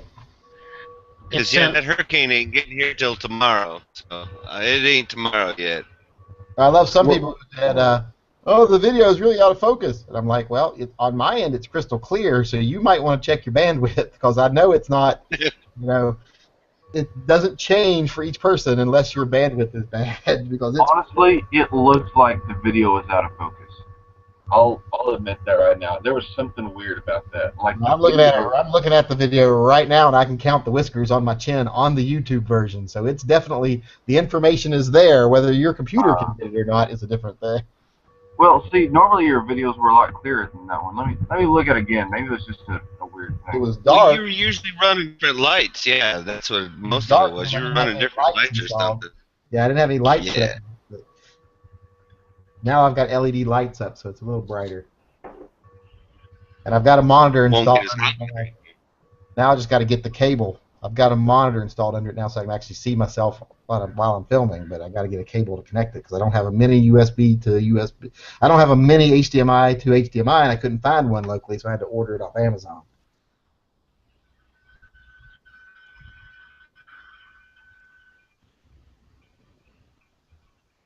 Did you ever just give up on that suppressor, Yankee? On the what? Suppressor, pardon me. Oh, they canceled. I had to have it all canceled. I had to have my FFL cancel everything and redo everything. He dealt with it, but it was a hassle. Are you redoing it? No, I'm not even bothering. I don't even care. Jesus, that sucks. That does suck. I'm hoping they'll just take them off the list and you can just buy them.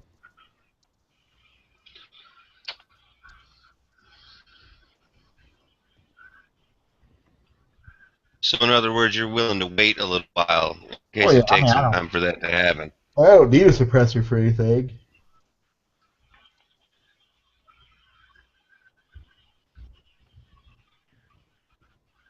Well, there's a difference between need and want, though, right? What gun are you gonna? What were you thinking about putting it on? I was originally going to put it on my Beretta PX4 Storm, but now I'm like, if I got it, I'd probably put it. I don't know what I'd put it on. That FNX Tactical, don't you have one of those? Nah, I'm not going to put it on that. I would never. It's got the elevated sights. Oh, Yeah, I got you. But that's 45, and the suppressor I had ordered was 9mm. No. Oh, well then, yeah, that wouldn't work. Yeah, you should have got a 45 suppressor, especially with somebody with many different I colors. don't even like 45 suppressors. I'm like, it makes it like shooting a 9mm sound-wise. Exactly. It's so, 45s are good to suppress. That's why 45s are so good to suppress. Yeah, I'm like, I got no cedar point in this. It's, If I get another one, I'm probably just gonna get a 22 suppressor. a solvent catcher. Do you still have that? What is it? 2045 light or whatever it was? Yeah, I've still got one of those. With the threaded bell. Yeah, I still got one of those. I thought you were gonna give one of those to your son. I like the way those things look with the suppressor because it's like the top part of the gun and the suppressor are generally very, very similar outside diameter. So it looks like just one big continuous piece a lot of times. If it was all stainless, it would look like Princess Leia's gun from the original New Hope.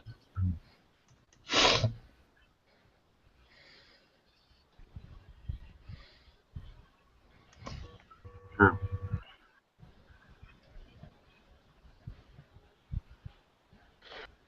Oh God, I just remembered. There's a new Star Wars coming out next year, right? That's right. What it calls? What's his name? J.J. Abrams version. I gotta do a video, but my allergies are bothering me, so I'm gonna look like I'm high while I'm doing it. The J.J. Abrams videos. That means just like in Star Trek, we can see a lot of bright, glaring. No, he said he's not gonna do that. He said he's filming it he's actually bringing it back to like the original ones. Like they're shooting it on film. They're not gonna do any of those crazy flares. He's folding. He's caving into the fan demands. Then. Yeah, that was like when they first announced it. They were asking him about it. He wanted to shoot it in film. It's like, why is that lightsaber glaring? Light back at me! That would be crazy, right? Why is up with the wide angle lens? Even a J.J. I Abrams saw some leaked footage or something today. It was an artist rendition or something like that. It was on Nerdist or something like today or yesterday, I guess, for you guys. And they're saying something about the artist rendition showed Chewbacca with like a robot hand. What? It was one of the. Yeah, I thought that was kind of messed up. But you'll go watch it. I mean, we're all pretty much. Nope. Kids in the 70s. What? What? No, I'm not gonna watch it. What? Why would I? Because it's motherfucking Star Wars, man. Like, what are you? The Wars. Are you an alien? Or are you like one of those guys that I'm only Star Trek? Fuck y'all. No, I'm more of a Star Wars. Well, I don't know. I kind of like the two new Star Trek ones, but it's like, no, I'm just not gonna watch it. I'm just not into that stuff. I guess I don't know. It's like I'm not saying you're communist. Like that's borderline anti-American. It's like I borderline like them a little bit, but it's like people who like them so much that I almost want to not like them because. I can understand that. I like them. I don't live like, did you? Okay, here's the thing. I hate Glocks. I hate Glocks because they're bad guns. I just hate Glocks because everybody loves Glocks so much. So it's like I have to like MMPs. You gotta go counterflow. I gotcha. I do. I don't feel comfortable doing something that everybody else does, unless for some reason, like I've just looked at it from every way possible. I'm like, yeah, that's literally the only way to go.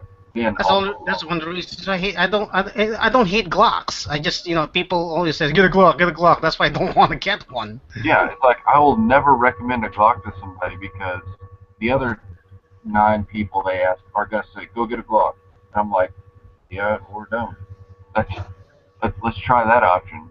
Don't get one. Yeah, that works. I swear people tell you to get a Glock just because they wanted to see you get agitated sometimes. I know. Well, they gave up, so it doesn't affect me much anymore. So. Oh well. Well, that's good. Water off a duck's back, right? Well, I already have what do you call this? I already got the gun that I carry. I got my MP9 compact, so I'm happy. So. You still liking that? Oh yeah. Wow. It's freaking small enough that it's perfectly concealable, but it's large enough. It's not trying to jump out of my freaking hands. And what is that? That's a 10 rounder, right? 12. Well, even better. There you go. Yeah, that's why I like it. That's another thing I like it too. My minimum, and I asked everybody, my minimum is 10 rounds. Okay? So it's either this or a Keltec P11. But I know how everybody feels about the K word. Right. There's also here 10 rounds is not maximum. Then there's that was. I got my Ares Armor nickel-plated bolt. Nice. You're gonna have to take your custom overlay off. It's nice. It's pretty. I'm gonna have to build an AR. I'm gonna have to build an AR. Chris, this is my full-size MP9 with a light on it, and this is my everyday carry.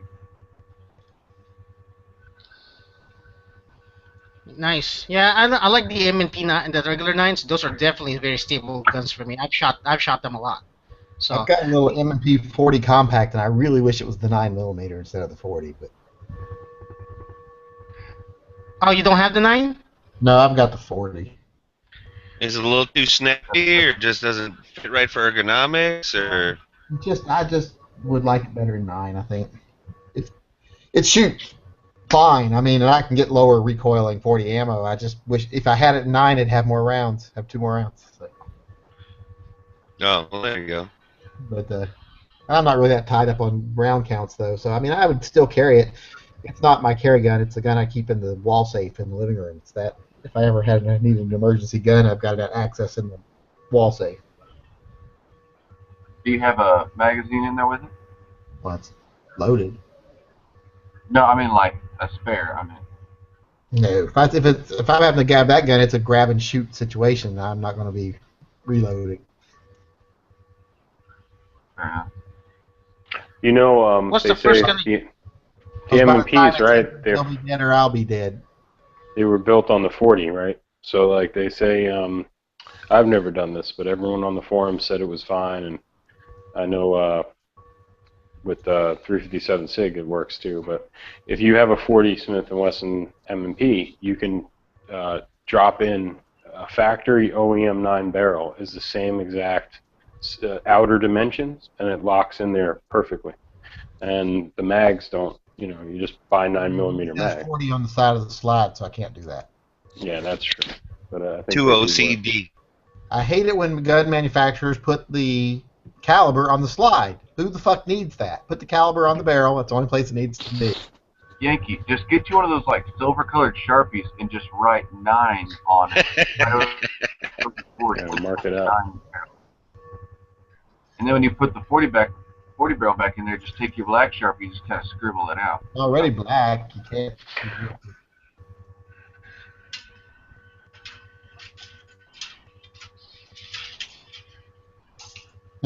I'm going to try to sell a PMR 30 on our local forum. Price reduced. I wish I could have those out here, dude. What? Oh, PMR 30? Yeah. Where's Too many rounds. Where do you live that you can't have them? Maui. Oh. You can only have a maximum of 10 rounds in any handgun magazine. Can't own any A pistols or AR pistols. Because technically they're specifically mentioned as assault pistols. Another reason why I wouldn't want to live on the islands. That is a long swim to anywhere. Yeah, that's why I can't live there. I feel trapped. The whole time we're there, I always feel trapped. I'm like, you can't go. You can shop at like one mall, or go to one area that you enjoy, and that's it. And there's no other option. It's not like I'm gonna get in the car and drive for an hour and do something different today. It's nope, you're stuck here unless you get a boat or a plane. It's relatively accurate. Valid point. Valid point. All right, I gotta get out of here and get busy. I'll see y'all later. Right. Have a good one.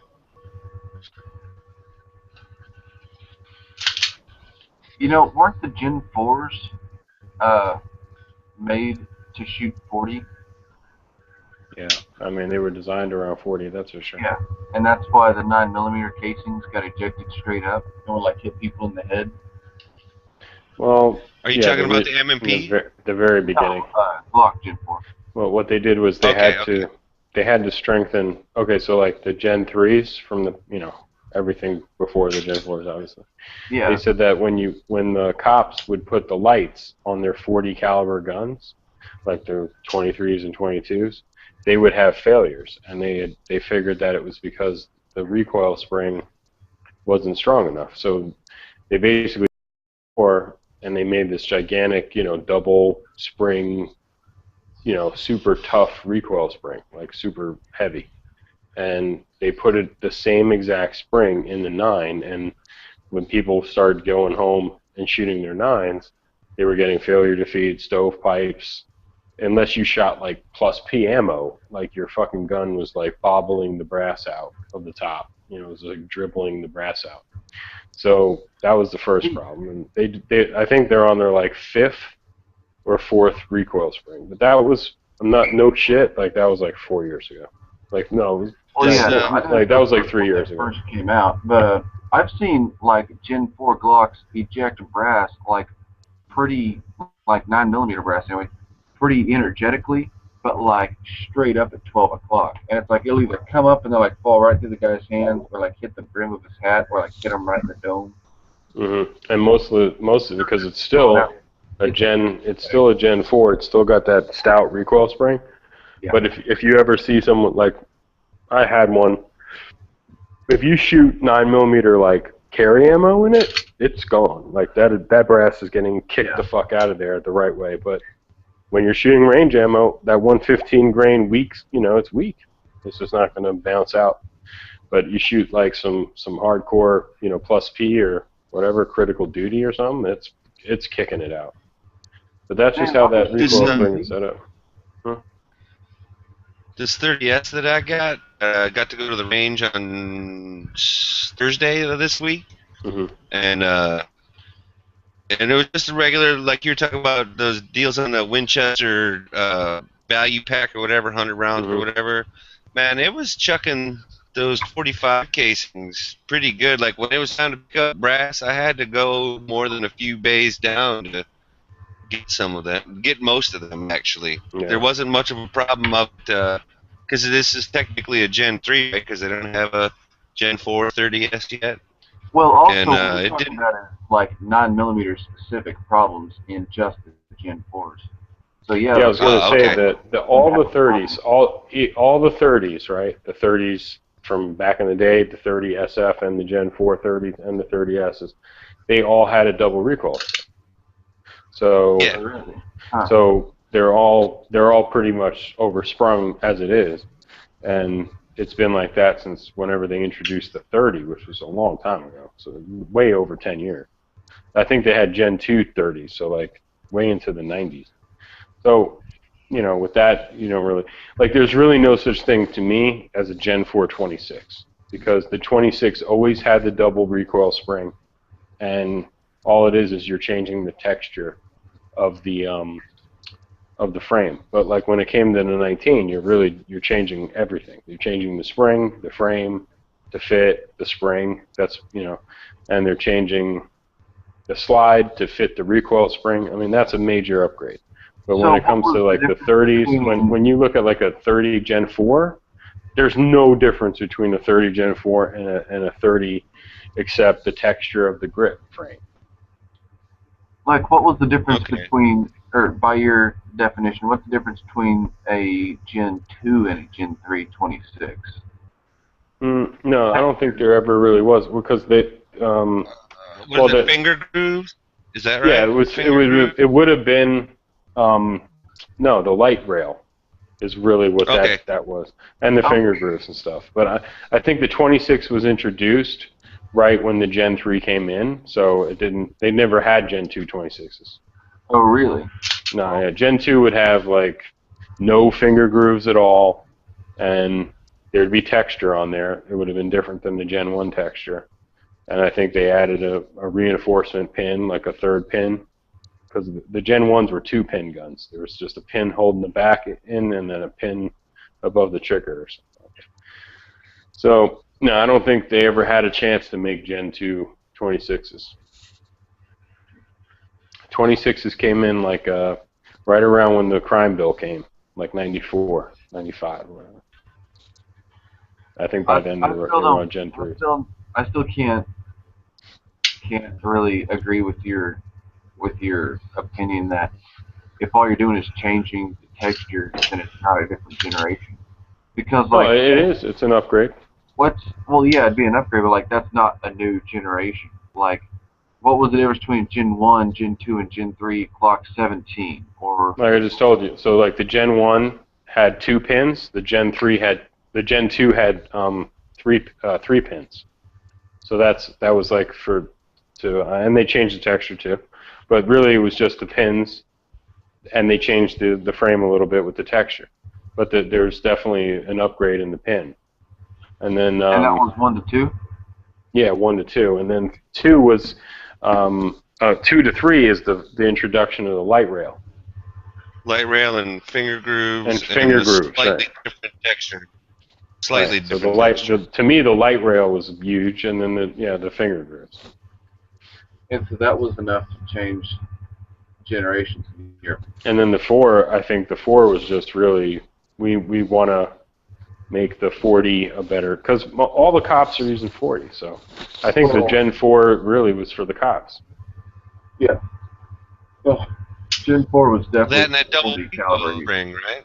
Yeah, but the double recoil spring wound up kicking him in the ass with the 9, but they finally figured it out, I guess. But like when I went to take this armor class there, and the guy who's teaching it is like, ex-military, ex-law enforcement guy, works for Glock, he's training people all the time there, and they were asking him like, so what Glock do you carry? And he was like, to me, I carry a Glock 19 Gen 4 because it's over-engineered now for the 40, and I feel like the recoil is lighter, and you don't have to change the recoil spring as much anymore. Like you used to have to change the recoil spring on a 9mm every 5,000 rounds, they recommended. So now it's like every 8,000 or something. It brought it out. Think about that for a cop. How often is he going to even put 5,000 rounds through his his firearm? Guy, he would probably put 8,000 rounds through his gun on a pretty regular basis. But for, like you said, just like a normal cop who qualifies with it twice a year, no. Yeah, he's I think those guys are. I think. A couple times on his own. Never put 8,000 rounds through. No, the real problem is the light. If you put a light on your gun, and your gun starts to fail, that sucks. So they pretty much fixed that whole thing with the Gen 4. And plus the grip texture is definitely more aggressive. So it's better when your hands are wet, man. There's no doubt about it. It's a better gun if you're going to be a cop. But when you conceal carry it, and if it's on your side, touching your skin, it's a little bit more aggravating. You know what I mean? Than a Gen 3. It's going to be abrasive, yeah? Yeah, it's a little bit more than normal. I can deal with it, but I'd rather have a Gen 3 touching my skin than the fucking Gen 4 all day. I'll probably go with you on that. Yeah, I mean, honestly, and I have a friend who like hates Glocks. Like, he picked up a Gen 2 at a shop one day and was like, "Wow, this is incredible." It's like the texture is different, the lack of the finger grooves.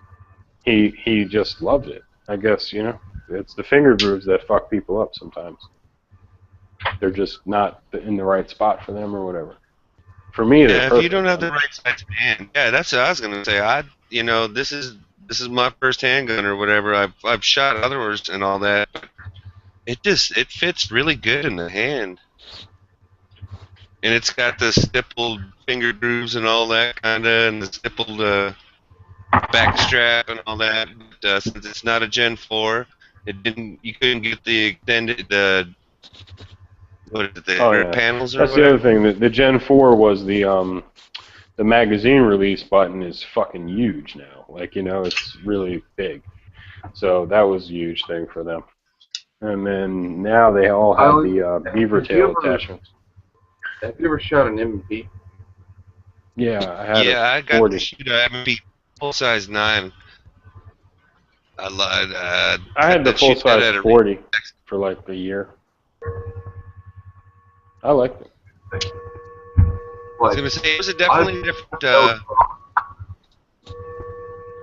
4-axis or whatever. I've held what? No, on the I wouldn't say the grip angle is definitely a little bit more steep. Oh, That's what I meant. grip angle. Okay. I was gonna say, no, I've shot high 4-axis guns. That was part of the reason why I got rid of my 250. It was so high. But like, and then when I shot the M&P and how low it was, I was like, oh yeah, no, this is definitely good for me. But what was this thing? Oh yeah, the grip on it, the palm swells and the way it's textured and kind of rubbery, really grippy. I love it so much. Yeah, M&Ps are Almost damn like a near whole grip perfect. rubbery. What? I said almost like a Hogue type grip, where it's Yeah, kind of well- it's not spongy, but it's Yeah, not quite as much. Kind of halfway between polymer and Hogue. Like it's Okay. kind of grippy, but not really grippy. But it's definitely a different material than the polymer off the frame itself. M&Ps, you know, they're on different generations. Did you know that? And they don't really Yeah. say anything about it. Oh, they've had like 5 different barrel twists. Yeah, they're on like their 4th or 5th 9mm barrel. I know I mean, they had changed their magazine springs like 3 or 4 times. well, those are, well, I don't know. Like as far as Glocks go, that wouldn't be a generation. That would just be like an upgrade. But yeah, Yeah, but the barrels, they're getting straight. all I know is mine was like, I think it was produced either very, very early 14, like the first part of January this year, or like the last part of 2013, and it's rock solid. Like I said, I've Oh, run yeah. 850, maybe 1,000 rounds of steel case through it. Not literally no problem. Oh, yeah, they're awesome. There's nothing I can't Have say you- anything about them, you know, bad or anything. Have you replaced the stock sight on your MP yet?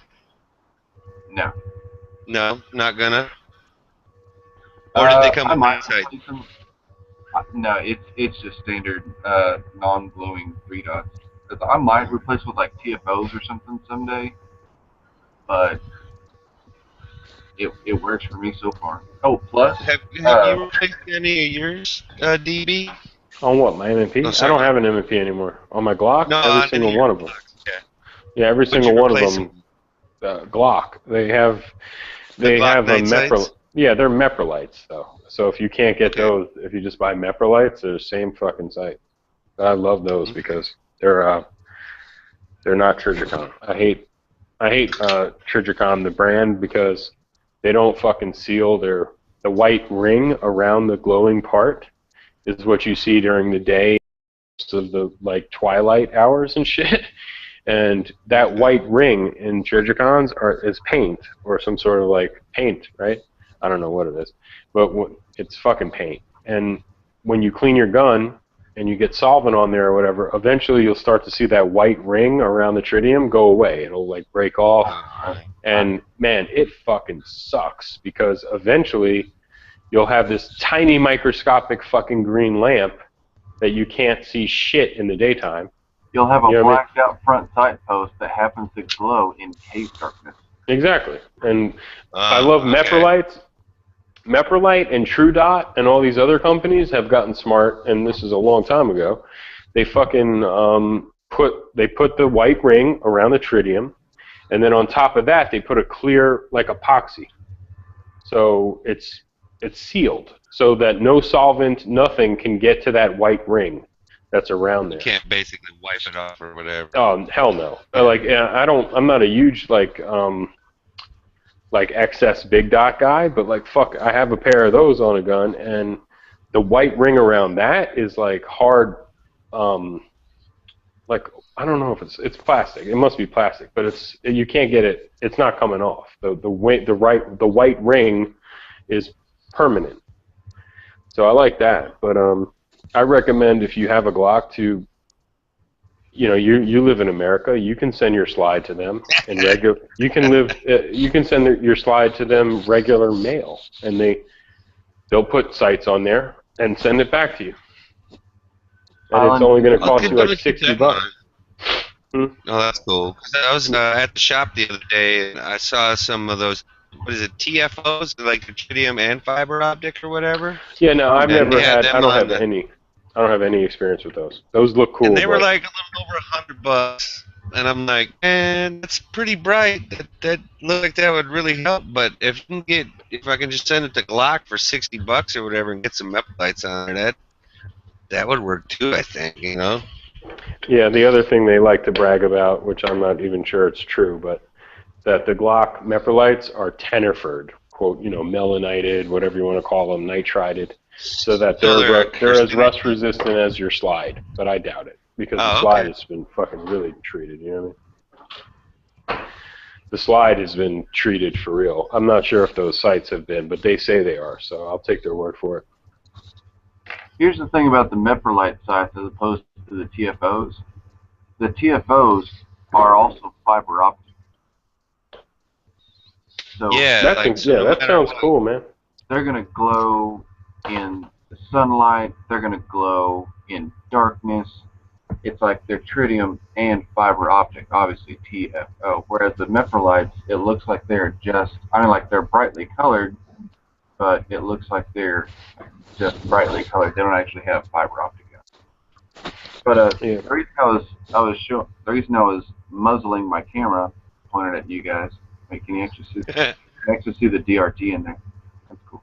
But the reason I was doing that is because this right here, my little APL, whenever it's dark and I turn that thing on, I have the clearest, most distinct sight picture ever.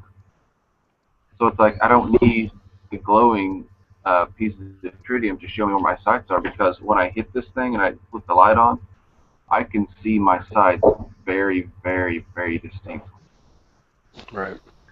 So it's like I've thought about it, but then again, it's like I always realize, oh yeah, I have a light on my gun, so I don't really need anything to show me where my sights are, because I'll actually be able to see the sights themselves. Yeah, that's a good point. I mean, night sights. I want some because they're just cool. Like I want some fiber optics, but they're, like I said, they're cool. They glow, like they're colored ones or something cool like that. But it's like for practical purposes, I don't need them, but I still want them. So I would say this. I've told this to friends and shit in these chats, is that the number one reason I love night sights is that if you have a gun on your nightstand, and if you don't have children running around or whatever, and you wake up and look, you see the fucking night sights. You know what I mean? Like you don't have to like go, in the pitch black, like look for your gun. You know what I mean? It's fucking there. You see it. For a reference point, one specific place at night. Like it's always in that one spot. It's always orientated the same. Mm-hmm. And I actually keep it in this holster like this because like that way when I keep it in a drawer and it's always in the same, like there's hardly any room for it to slide around in the drawer, and I always keep it in its holster so that when I'm reaching in to grab it, I literally can't put my finger in the trigger guard. So it's like I can just grab it, pull that thing off, and I'm just ready to go. Mm-hmm. Almost like it's a safety on 1911, except you can't grab this and not feel it. So it's like it is a way to find the gun in the dark, but the sights would have to be pointed towards you to begin with for you to see them. Like if the gun's rotated away from you, or like the sights are on the back side of it where you can't see them, they aren't going to help you at all, and then you're going to be fumbling around for it anyway. Yeah, I mean, I just like them because they're, Glock, they're steel, and the stock ones are plastic. If I bought an M&P, I bought M&Ps in the past, and I never really worried about changing out my sights too much. You know what I mean? Because they're steel, they're good, and they have a ledge on them. You could rack the slide off your belt if you had to or whatever. So I always like how people say, oh, well, I guess people on here don't say it as much, but it seems like people on other chats that I watch, whenever they compare M&P and Glock, they always say, M&Ps are pretty good, and it's not really a bad decision, but I would always buy a Glock, and then the reasons are like, the M&P trigger is so awful. And then, of course, they immediately follow up that with how, like, the best things to buy for your Glock are like the best places to send it off to get milled and reshaped. Yeah, but dude, you just said your M&P is from 2014. So trust me, when I had mine in 2011 or 2010 or whatever, I mean the trigger sucked. It wasn't. I'm not made my trigger is good. What I was actually going to say is, it's like somebody will buy a Glock at like $550, $600 almost, and then it has I guess like a pretty solid trigger in it, and then they'll go send it off for $400 or $500 on top of that to like get different sights put in it, to get the finger grooves pulled off of it, to get like a beaver tail put in, change your Oh yeah. You mean like a total custom job? And it's like at that point you're basically replicating the M&P. You're getting the finger grooves pulled off. You're getting a beaver tail put on it. You're changing the grip angle. You're changing the sights out. It's like I can do literally all that for stuff $450 on this gun. And I've seen people send their M&Ps to Boresight Customs and shit. I mean, people like to customize those too. It's like you can get really crazy with it, but when it comes down to it, this is grippier than a Glock is. It doesn't have those finger grooves that everybody hates. It has steel sights on it from the factory, and it's $50 to $100 cheaper. It's a safe bet. I mean, like the Glock has been around for. The Glock has been. I just want to say like this: like the Glock has been popular now. It's been out there for 25 years. True. And all the generations haven't changed much. And imagine if they were like, here's the Gen 4 Glock, and it looked like a fucking Walther PPQ, and it failed, it would have been a huge fail for the company. You know what I mean? Like, if something's been around for almost 30 years, and you don't want to fuck with it. I'm not saying anything against Glock. It's like if you if you pick up an M&P and you pick up a Glock, both stock, and you're like, wow, I just really like this Glock. It's like M&P's pretty solid, no, don't get me wrong, but I really like this Glock. I'm like, then buy the Glock, man. It obviously works for you. But if you pick up an M&P and you pick up a Glock, and the Glock costs $50 to $100 more, and you're going to do more stuff to it, and most of that comes stock on the M&P, it's like, why would you buy the Glock just to spend, like, you're spending more money to spend more money. It's like, whereas the M&P, I'm biased, I like the M&P, but it's like, M&P, the difference in MSRP between a Glock and M&P will basically cover your trigger to fully replace the M&P trigger. Then you have a better trigger than your Glock has, and you have better ergonomics than your Glock has in every aspect. Mm-hmm. And that's and at that point you're even with a stock Glock from the factory. So one benefit. It's like Glocktober shit. I like the Glock mags better. I do. I really do. I mean, the polymer with the steel inside, with the metal inside. I don't know what the hell metal it is. But I feel like these are just... They're just fucking indestructible, dude. I don't know. I feel like they're more indestructible than just plain metal mags. Because it's got the polymer on the outside and the metal on the inside. And you can just bang on them all day. You may be right about that. I've never thought about that. I love like HKs and stuff. Like I got an HK, and it's got the all steel mag, and my M&P had an all steel mag, and I just feel like if you drop this on concrete, you might put a nice little fucking dent on there. I just feel like that polymer is more forgiving. Plus, it's got metal inside. It's like covered with this fucking polymer. It's just like a cushion. You may be on that. I don't know, and they're cheaper too. And I remember like the M&P mag crisis of like 11, where mags were like nowhere to be found. It was crazy. I couldn't tell you. Oh, it was hard to find mags, dude. I was. Time you saw a 33 round M&P mag? No, I never saw that. I don't think I've ever seen that. They do have an extended, right? They do have some 30s. I've Googled them and I've found them, and I think they're in stock. But I mean, are they made by Smith? I mean, they're made by like Mechgar. Oh, that's cool. I thought as long as they're not Pro Mag or something. Yeah. Yep. That's what I was gonna say. As long as they're not Pro Mag, should be good.